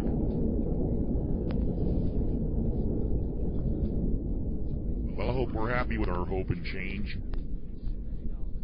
Definitely changed. Probably beyond hope. I see by the threads of comments. I love reading threads, comments. You gotta mix around. You gotta go all over the place to get a real good feel for it. But I am sensing a collective rage, a collective frustration. Meanwhile, politics is just rolling along, one scandal after another, one scandal after the next. One unconstitutional move after another. They're above the law. They're beyond prosecution. They're not accountable. They weren't aware. They didn't get the memo check with the other agency. Using bureaucracy and compartmentalization as an excuse for murder and genocide, rendition, kidnapping, torture, gulags. Gulags. Permanent gulags. And if you're black right now and you're driving down the street in your car, you better be careful, buddy. Because your black president, with his machinations, as it percolates down through the stratosphere of politics, has a bullseye on you, black person. You've never been more tricked and fooled by a mask of a Negro. Ever. The race divide is as wide as ever. But you can have a phone. If you're poor and you can show some kind of utility bill, we'll cut you a phone. Of course, this costs millions of dollars that's paid by regular phone users. And if you get hard up or you start to withdraw, you can always take your Obama phone and go sell it for heroin. Probably can get you a couple of doses of that heroin.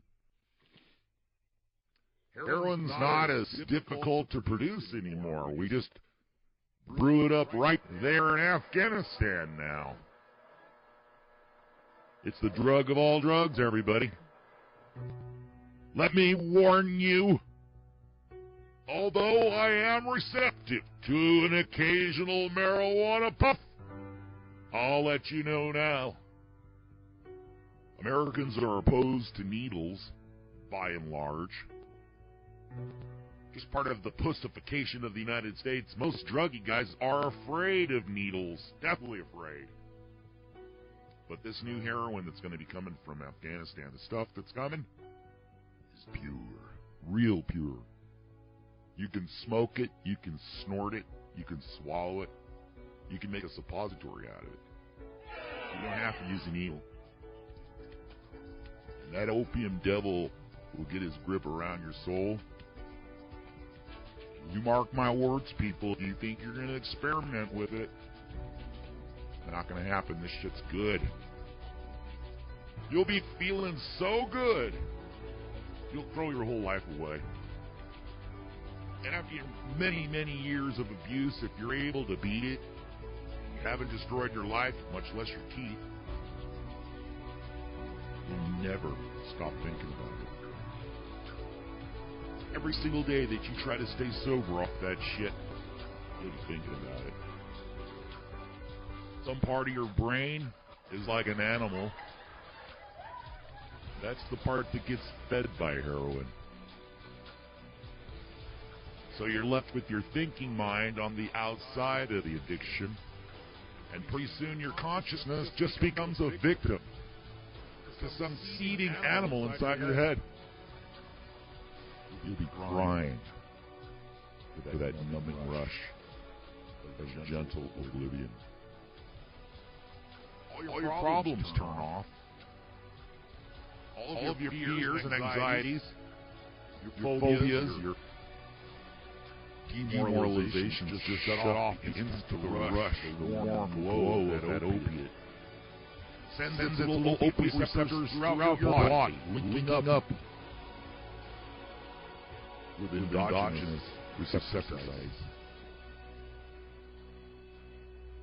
Affecting the dopamine in your brain, causing a numb, pleasant feeling. Who wouldn't want that?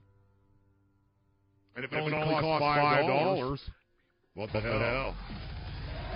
The darkness is coming. Safer to be inside. Run! Kind of ominous, isn't it?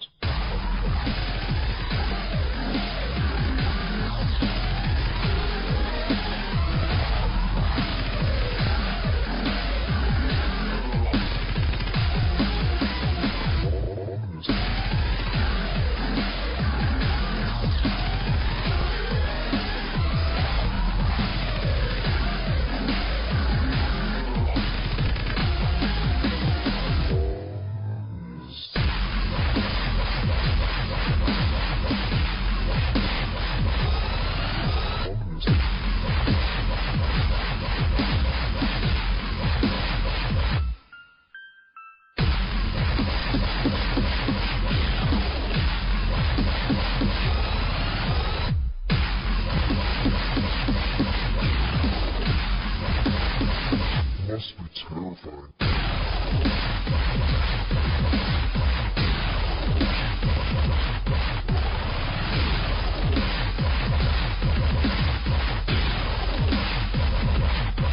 Ominous.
segment 2 of the Rocket Radio Show broadcast.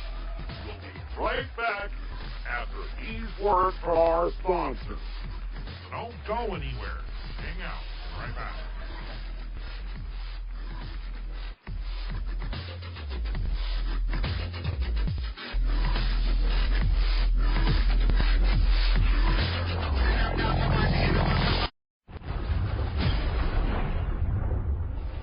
Please be advised, the Rocket Radio Show may cause sudden bursts of excitement.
Something in there, I'd rather just handle it naturally.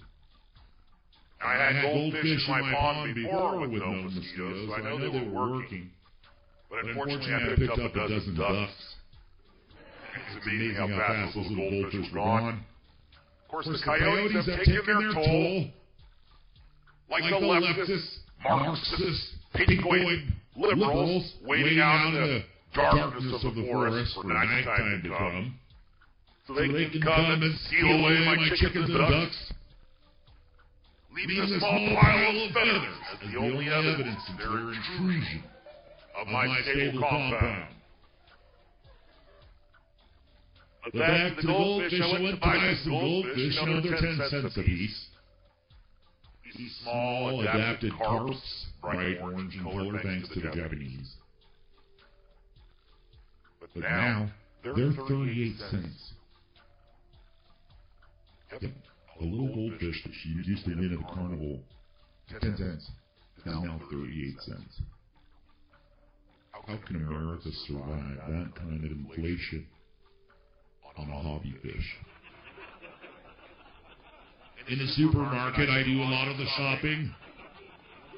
I see the prices of beef going up. It's 20 fucking bucks for a steak. It's cheaper to go to a restaurant. And who knows what's in that steak? Who knows what kind of genetic tweaking and manipulation they've done to that fucking cow? I got a batch of chickens that I bought without really paying attention too much. I found out later they're meat chickens. Meat chickens. They're not going to be laying any eggs. Ever since I've had them, I bought about 20 of them. They're very friendly. They're sweet little chickens. They're white. Little white chickens. I don't feel good about that. And they're very friendly. They have giant feet, I noticed. But they grow about 5 times faster than a normal chicken. I bought some regular chickens at the same time. They look like little infants. That's one of the chickens that has a cast on its leg. They're like a little teeny chicken. Meanwhile, these white ones are growing like monsters. I'm told that they'll grow so big that they'll overcapacitate their legs. You'll start seeing the chickens laying down all the time. They can't support themselves. They have cardiac issues, respiratory issues, liver problems, and other anomalies related to this rapid growth. The idea behind it is to slaughter the chickens immediately. It costs less money to raise a fast-growing chicken. These chickens are not capable of laying eggs. They're not capable of sitting on eggs. They're a doomed genetic tweak.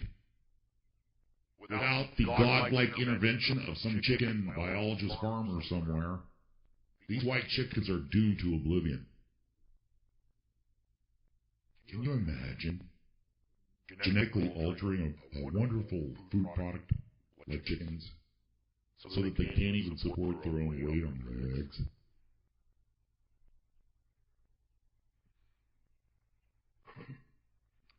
Of course, that's no guesswork. This is coming from a society where women get fake boobs that are like the size of a goddamn basketball.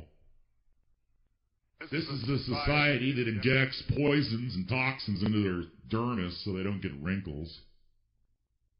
This is a society that takes needles and injects fat into their lips to get that fish look. And just so you know, ladies, when you're busy plumping your lips, it's all that's about is men's fantasy regarding fellatio. Of course, if you're worried about your breasts, you could just have them cut off. And you'll get some nice, perky, fake ones. You know, a lot of guys discriminate against fake boobs because they're too hard. Hard as an elbow.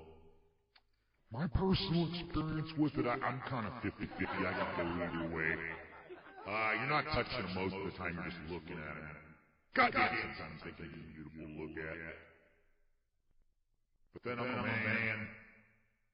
A filthy, dirty, lying, detestable man. Disgusting.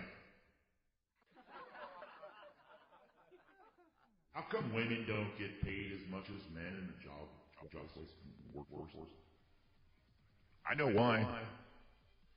As an employer, as a boss, and as an employee, I've seen valuable lessons that women might want to take a lesson from. The reason why women don't get paid as much as men is because women don't ask. I can give many examples. I worked at a yard.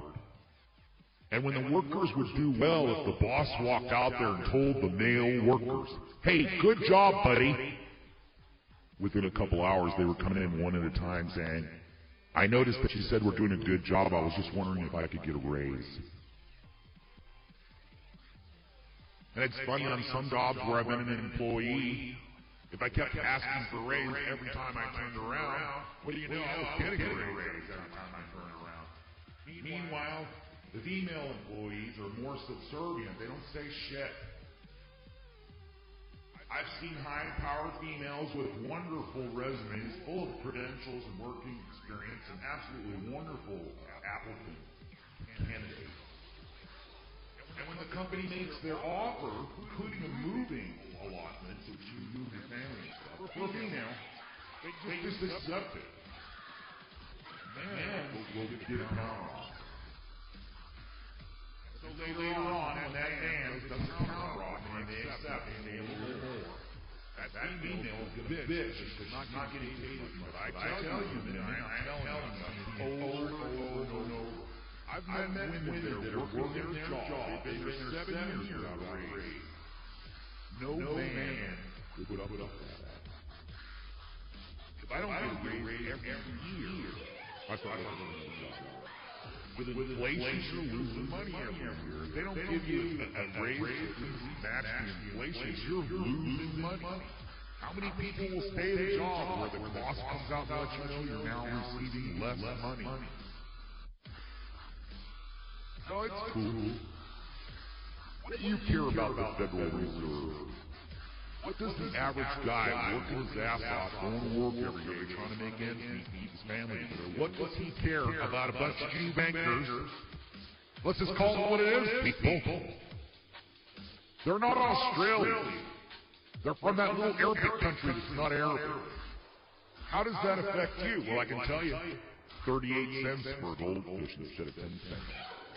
That's what, almost a 400% inflation? No more dollar candy. I don't know how the dollar stores are doing.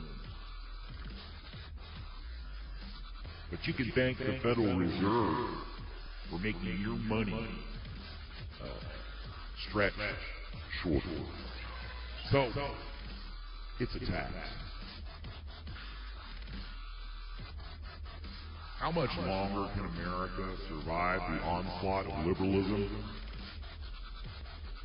How much longer can America, basically the middle class, how much longer can we continue to pay the bill? When more than half of us are out of work, the ones that are working are already behind the eight ball because of inflation. Why don't you add some more taxes?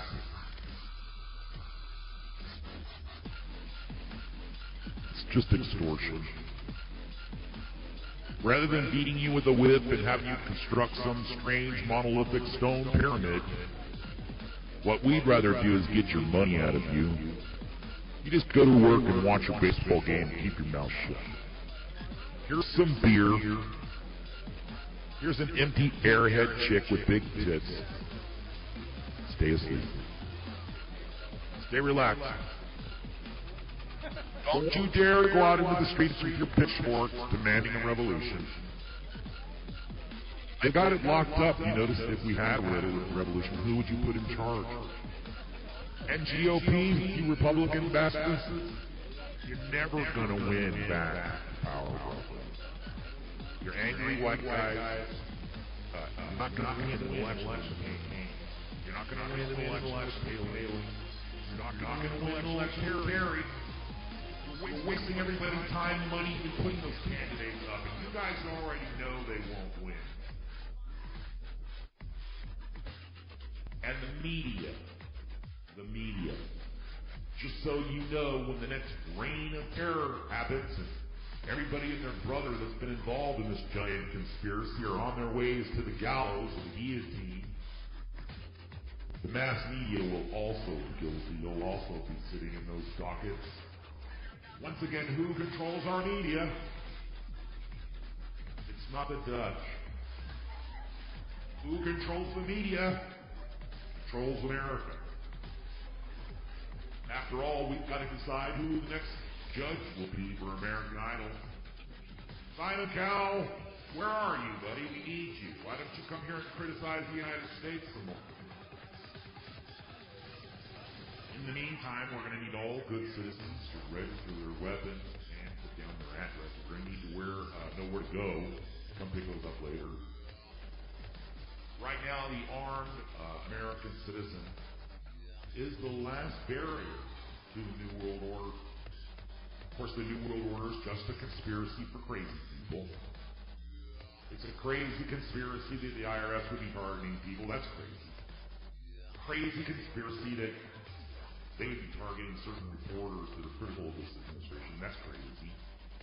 We're supposed to trust the intelligentsia with the most gigantic intelligence-gathering apparatus in history. Hitler would be creaming his jeans to have this much control. Please click like, please sub, please vote. Do this, do that. They know your every move. They know your keystrokes as they leave your body. And you know, before they say anything in public, they'll do a little poll and find out how it's going to float. If they say things that are embarrassing or stupid, then they'll do another poll and figure out how to spin that. When something damaging needs to be reported on, a very thin, veiled attempt will be made by the mainstream media, and then it will slowly fade into history as the story slowly divulges into talking points that match the administration. Benghazi should be the terminus of this presidency. President Obama bombed a 16-year-old American citizen while he was having dinner. I don't care what your politics are, and I'm sure there are 16-year-old terrorists out there that could do real damage to this country. But nonetheless, this was a kid overseas, kind of out in the desert or something, having dinner. Bombed him. Kid. 16. Our president is guilty of murder. Of a pediatric murder. The guy killed a kid. 16, you know, kind of borderline. You get your driver's license, pick it up for him. Probably be a soldier. But we're cool with that. We're cool with the gulag going on in Cuba. That was Bush's fault. Everything's Bush's fault. Plus, you're prejudiced because Obama's black.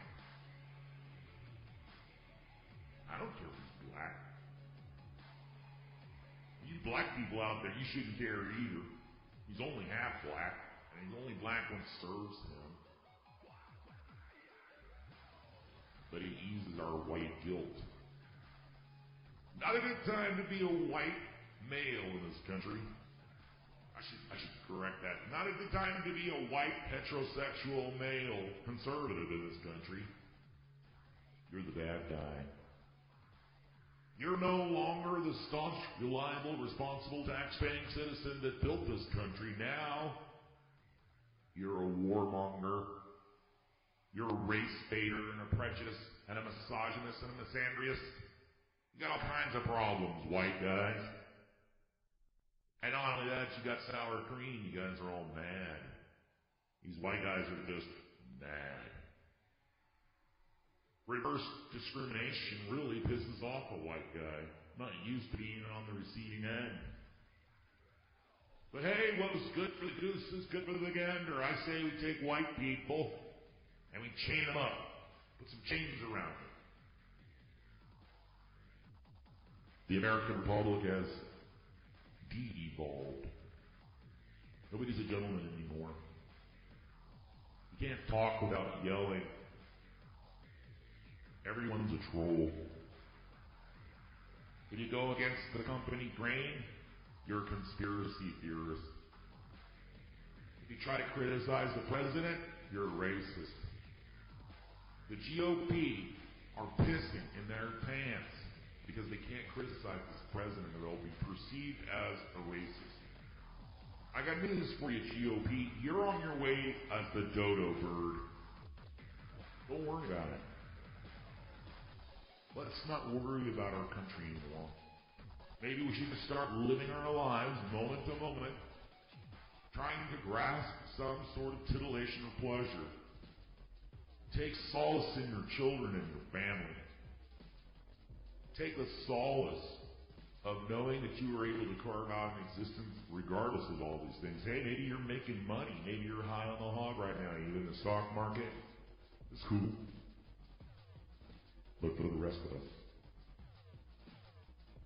every day is just a mouse wheel. Making the same, earning less.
speed, I have 1 gear.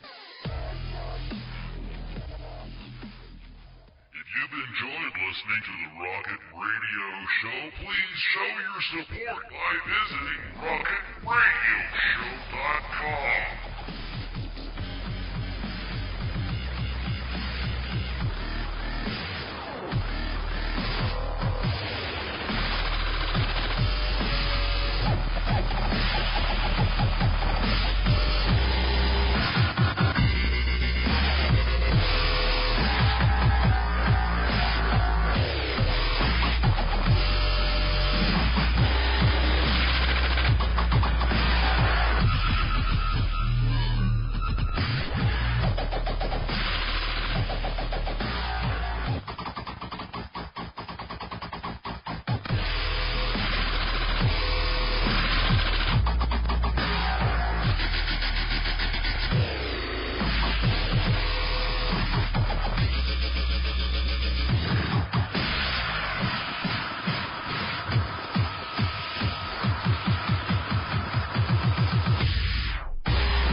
Some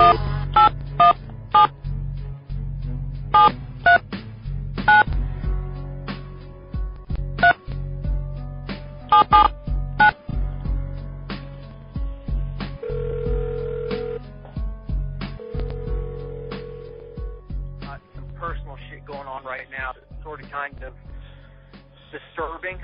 Oh, man. Well, I was going to call to tell you I had a grandbaby this morning, a boy. That's okay, but I'm kind of chat about that. That's not a problem. No, you got shit to deal with. Oh, dude, that sounds like drama, man. What's up, brother? What the fuck? I started seeing a girl a couple months ago. Yeah. And it turns out that she's a stone cold alcoholic. Yeah. And she was in the process of getting a divorce from her abusive husband. All right. And she came over last Wednesday or so and was staying with me because he beat the shit out of her and broke a couple of ribs. And I got home she was emailing me on Friday saying, hey, can't wait for you to get home. I'm bored. I want to see you. I got home on Friday and she was gone. Said she gone out with one of her girlfriends, be back in a little bit. Okay, it's Tuesday afternoon. I haven't heard hide nor hair from her, and her mom hasn't heard hide nor hair from her. So she's just sort of kind of fallen off the face of the earth, and when she drinks, she's real prone to bad decisions. I'm afraid that the girl's dead somewhere. And we're trying to find out. I talked to her mom again, and her mom was going to get her daughter-in-law to call her ex to see if she's with him. So, do you have male friends, dude? Yeah. What is... Bro. Oh, I know. Listen, man, you're my bud. I got nothing but pure love for you, you know that. Dude, break that shit off. Turn off your goddamn phone. Go somewhere. Get the fuck out of the house. Go to the movies. That would be nice and absorbing so you don't think at all. Cut that shit off right now. That's totally unhealthy. That just reeks of sheltering. What are you doing? I know, and I had decided over the weekend, that's it. I'm going to break up with the relationship's over. The problem is I've got her fucking cat. Oh. Well, once again, that's a minimal issue. You know where her mom lives? Go dump the cat off, man. Her mom lives in New Jersey.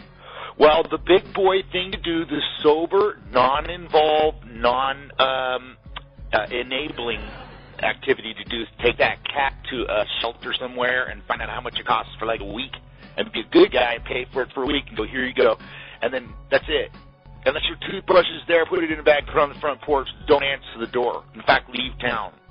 Cut that shit off. What the fuck are you doing? That sounds like teenage drama. It is. What the fuck?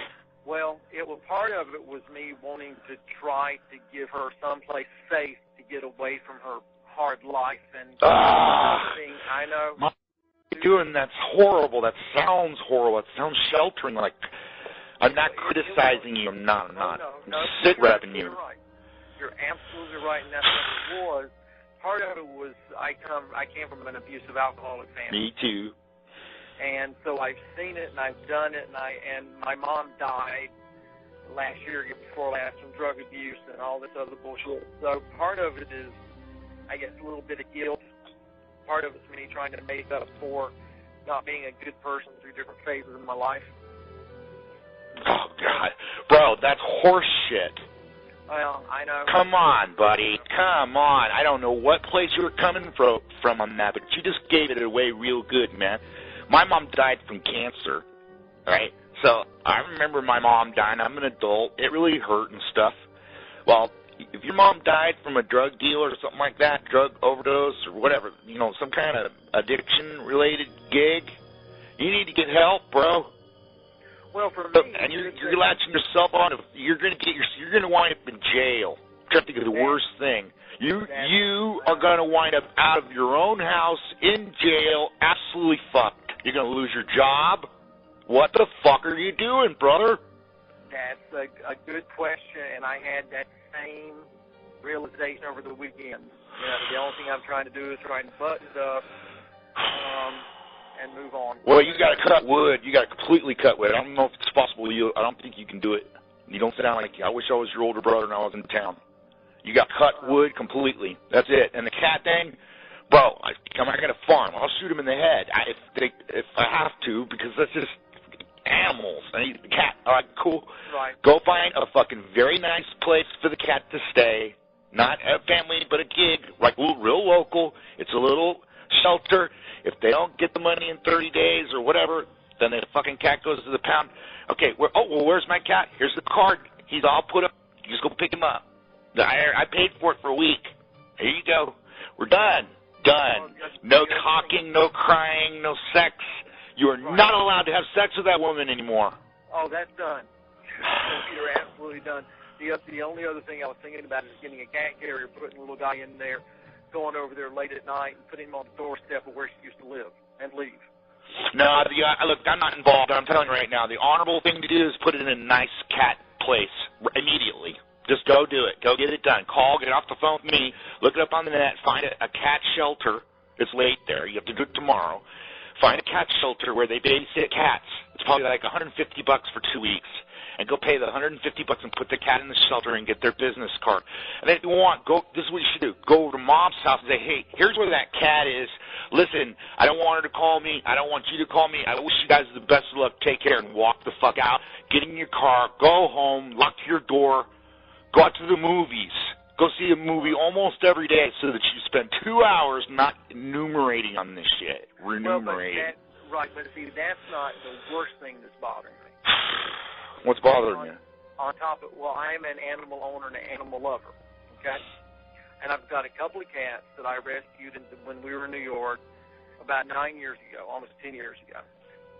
And the one I'm really close to is my girl. She's been with me through thick and thin, and I found out yesterday with the CAT scan she has a growth in one of her nasal passages.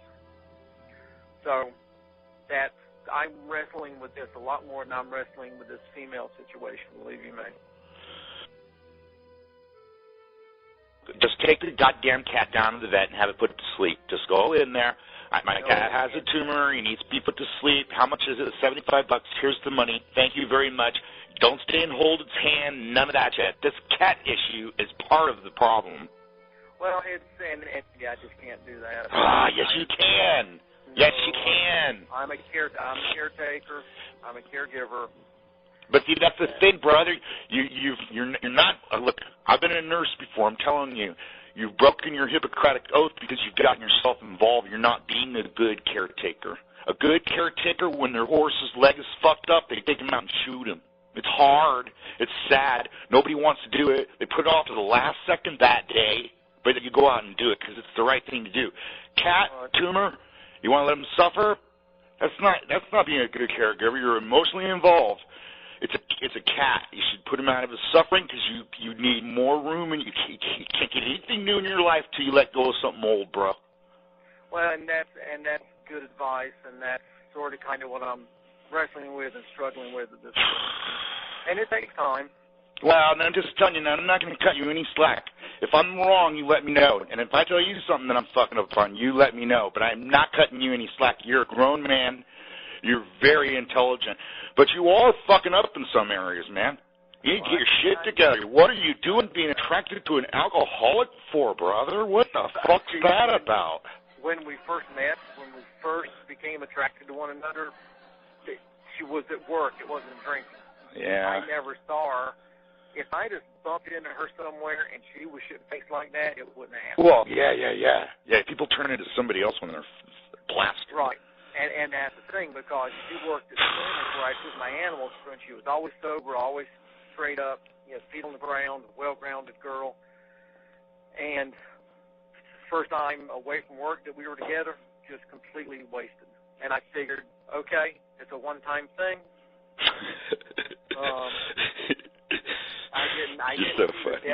I didn't see the depths of it, and then I started learning and started distancing myself from her emotionally, and she became more clingy, of course, and I started pushing myself further away, and she was going to move back to New Jersey. That was the thing. She was moving back to New Jersey next week, or beginning of the next week.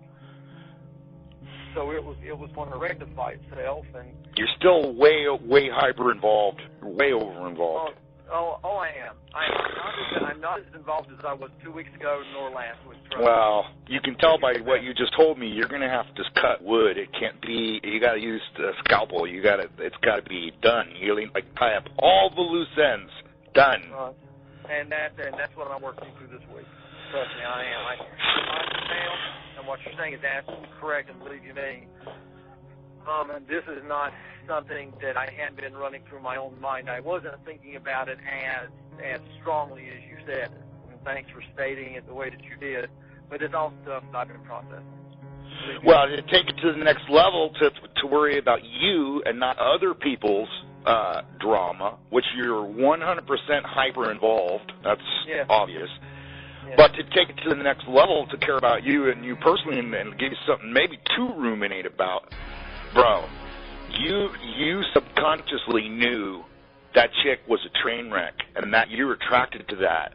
That means probably that you're probably not ready for a relationship. I know you don't want to hear that, but that's a way of avoiding having a real relationship. If you can put up with this leaky backpack, and constantly be working on it to juggle the plate. But you're right. That's not meeting in the middle. That's not a chick with her shit together. Right, and you're absolutely right, because I had been dateless and relationshipless for 7 or 8 years because when I moved to Texas, I went through therapy about my past relationships. And while all the girls looked different and they had different characteristics, they had one main thing in common, and that's they needed saving when I met them. Yeah, you're rescuing. Well, just so you know, by the rules, technically, if she says, I love you, and you really care about her, then by the rules, she's supposed to get sober and wait 1 year before she's in a relationship. That's what AA tells you to do. Well, get sober, and then be sober for a whole year. Right. Otherwise, the stress of being in a relationship is going to make you slip, get drunk. And next thing you know, bro, you're going to be drinking with her. No, I won't do it. I've already refused her, and after what I grew up in, that ain't going to happen. But you just don't deserve the car wrecks and the unemployment and the rants and and all of the you're going to wind up in jail. You're too nice a guy. I wish you played hockey with me, because as soon as we told the team what you're doing, we'd beat your ass. It's just dumb. That's dumb. What are you doing, brother? That would be, and you're right. And I came to grips with it last week. And when she did this disappearing thing, not only did she disappear, but she doesn't have a key to my apartment, so she left the apartment unlocked. Wow. And there was only about a 30-minute window there between the time she left and the time she came and I got home, but she was so hell-bent on having a drink, she couldn't wait for 30 minutes for me to get home so I could lock up the apartment. Well, she couldn't wait, bro. She's got a time clock ticking every day, man. Absolutely. And the night before, I refused to buy her any alcohol. You still talk about her, though, like she's your old lady. It's because I worry about her as a friend. No, that's not true. Well, that's not true. Sorry, buddy. Well, is she hot? Right. She ain't bad. And the sex is good. It's something that's like, worth pursuing, obviously. Because if there was no sex involved, you probably wouldn't be putting up with it. If she's a fat toad, I don't think you would put up with as much as you put up with already. You're attracted to her. You're already mindset that you're with her, bro. And see, this is the thing, man. She is not what you're attracted to. You're being attracted to your baggage, bro, and she's not going to work that out for you. No, and you're absolutely right. You're absolutely right. And as soon as it took it a little while for that to sit in, and as soon as it set in over the weekend, that's when I said, okay, I'm done, I'm out. And lastly, the thing about your cat, come on, bro, you're a way super smart person. Do not anthropomorphize your cat. That's not a good sign either, bro. Quit doing that. It's not a human being. Stop putting. I know you love him, blah blah blah, but come on, bro. It's a cat. Serious. Well, you're hungry to eat that motherfucker. It's not a person. I'd probably eat another one before I ate this. I know, but I'm saying though, for your mental state, it's another sign of cleanliness. It's not good, bro. A man will say, "Oh, I love my cat, but he got a goddamn tumor. Fuck. All right, let me see him. He's still happy. Now's the time. Don't make him dwindle down to a piece of shit and give him shots and all that. Go get a healthy cat right now that's going to be put to sleep today if you care. See what I mean? Don't turn it around where you feel bad because you do the right thing with your cat. And I'm more brutal because I'm a farmer, probably. But you got to do the right thing. That's it. You just get it done. It's hard. And that's what I'm working on. Yeah. Well, good. I hope I've cheered you up.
I can see the problems for myself. I don't need to tune into some radio show and listen to some guy whine and complain about all the problems.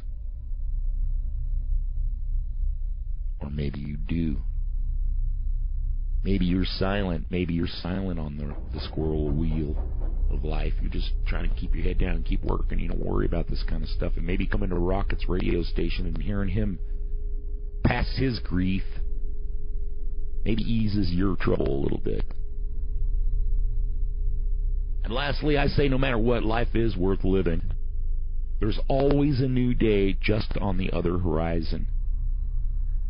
And for those of you that have ever been divorced, you remember when you were real low, and how maybe a couple years later, or maybe in a few months later, you were more back to normal and you started realizing there's life after that. Hell, you met somebody nice and now you're happier. So don't give up, people. No matter how depressing, how bleak, or how black it appears, there's always a new day. And a lot of times it's better than yesterday. Have a good day, everybody. We owe it to our children. Rocket Radio Show wishing you a sunshiny day.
The Rocket Radio Show will be right back after these words from our sponsors.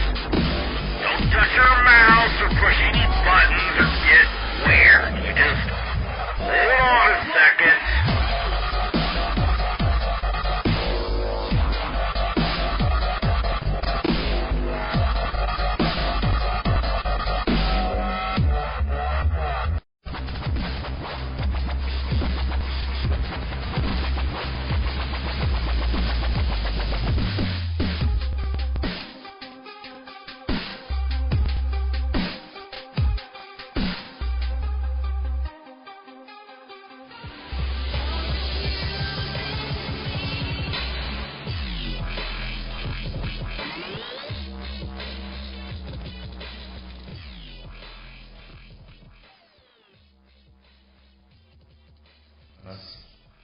Buying power going down the tube. Easy credit. Let's make ourselves indentured. Now we owe money. You know, a lot of popular opinion is that you should get rid of all your debts because of the coming crash. You don't want to be indebted. Maybe the FEMA camps are actually going to be new debtors' prisons. It's the other attitude does say, hey, run up your debt as high as possible because what the hell, once the crash happens, all debt will be wiped out.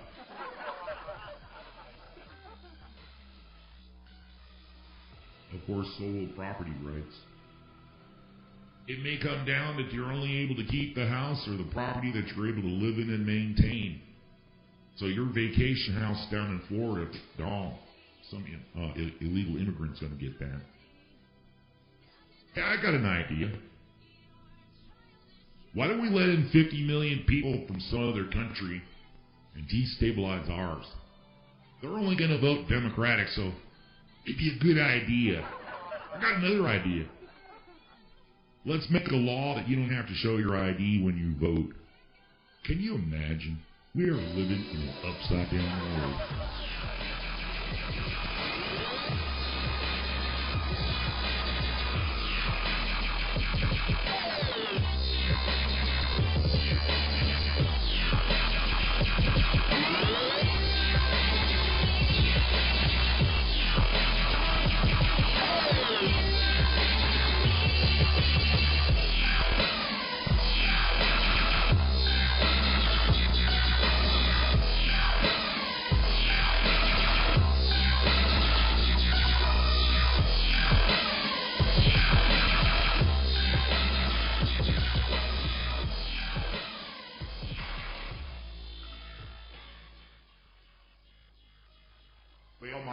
Don't let this shit get you down.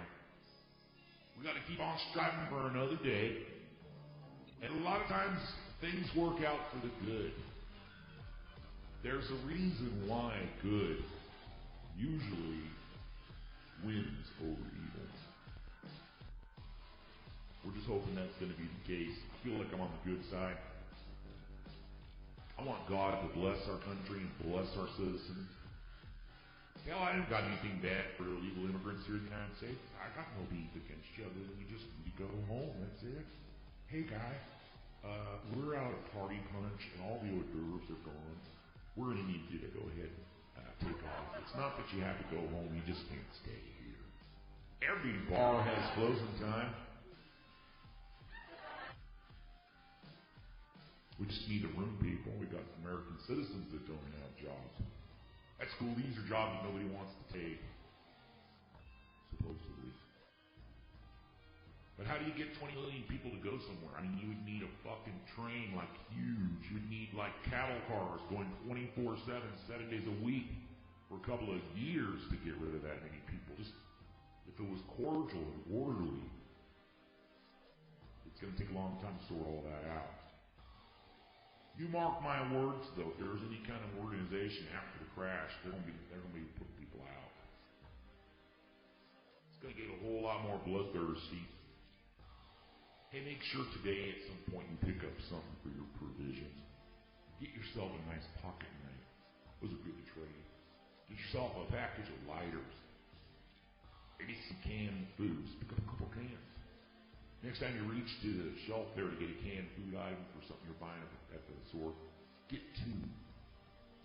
Maybe put something away. All the people around me, I'll just let you know I'm watching you close. If I watch you, I told you, buy yourself some food. And when that time comes and you come to my house and say, hey, we don't have any food, man, I should listen. I'm going to turn you out. I know, I'm not nice. Sorry. Nope, I didn't say food for you. I could barely afford saving for myself. So now you're going to show up, Johnny, come lately. We don't have any food, man. We were too busy having fun. This sounds like the story of the grasshopper and the ant. I've never considered myself an ant before, but in this particular case, don't come knocking on my door because you're unprepared. And I know that turning you away will probably mean your death. But this is like a lifeboat. We're not playing around. It's not a game. I'm not just send you packing. Or she won't be packing. Because probably won't have a gun either, especially if you're a libtard. It's going to be a lot of bloodshed, a lot of war, a lot of violence. We're going to see the animal side of people. But once again, I try to stay hopeful. Everybody keep your chin up. You know, bunker down, dude. Get yourself some ammo going. Don't underestimate the value of shotgun. Remember that starving people can smell your food for like a mile, so if you have the option of eating the food without cooking it, go that way. And don't worry about candles. You're going to get back to the point when it's dark and go to bed. You get some toilet paper, you might want to save that for trading and just use a telephone book. And you just sound happy and popular and just kind of fun. Collapses can be fun. Zombie apocalypses can be fun. Once you get over, the reluctance of blowing somebody's head off if the zombie starts to realize there's no value in their life, hell, it gives easy as snip of the neck of an unwanted child. It's no problem. You just get out your zombie blaster and let them have it. Zombie apocalypse can be fun. And sometimes when we watch, race cars on a racetrack, what we're really hoping for is some kind of gory accident. In the zombie apocalypse, just look outside. If you want to see some zombies gobbling a normal person, tearing their guts out, eating their flesh, that's pretty gory. That ought to satisfy your animal nature for the day. Hey, Bob, how's it going? Pretty good, buddy. Hey, you look happy. What's going on? Oh, this morning I was able to see a bunch of zombies devour some fool. Help me relieve all my stress. It's better than sex, man. I'm going up tomorrow night. I'm going to sit up on top of buildings and watch zombies attack people. God, I love it. Mostly because those guys out there getting attacked are liberals. They're out there scavenging for food because they didn't store any. And all the right-wing conspiracy nuts, those were all rounded up, taking demons. I don't have any answers, people. There's a lot of problems. You're going to have to come up with your own answers. I don't advocate anything, especially armed revolution. They'll fall right into the New World Order's hands. I don't know what the answer is, and I don't provide any answers. I just parrot back all problems. I guess I'm going to do it. That's not entertainment, Rocket.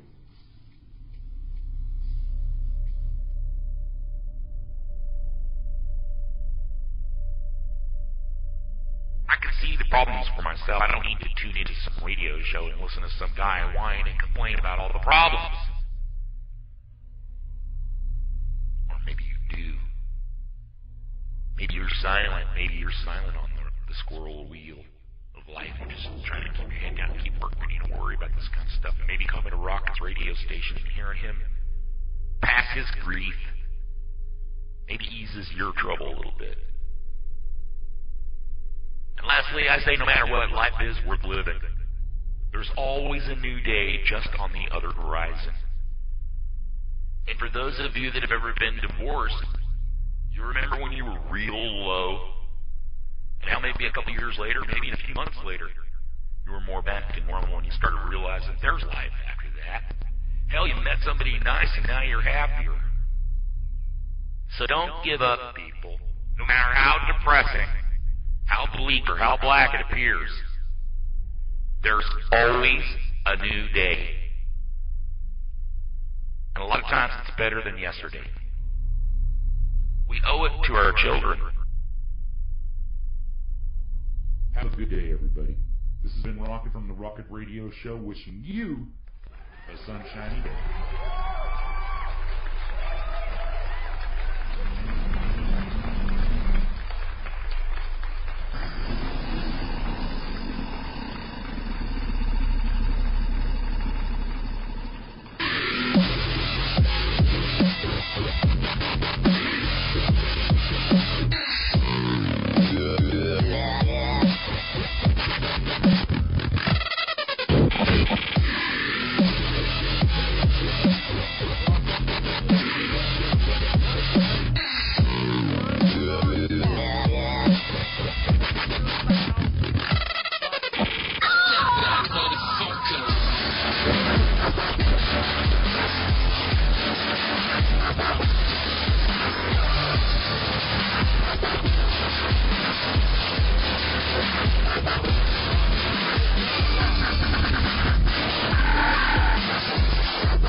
And by the way, suck my motherfucking dick.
Bye.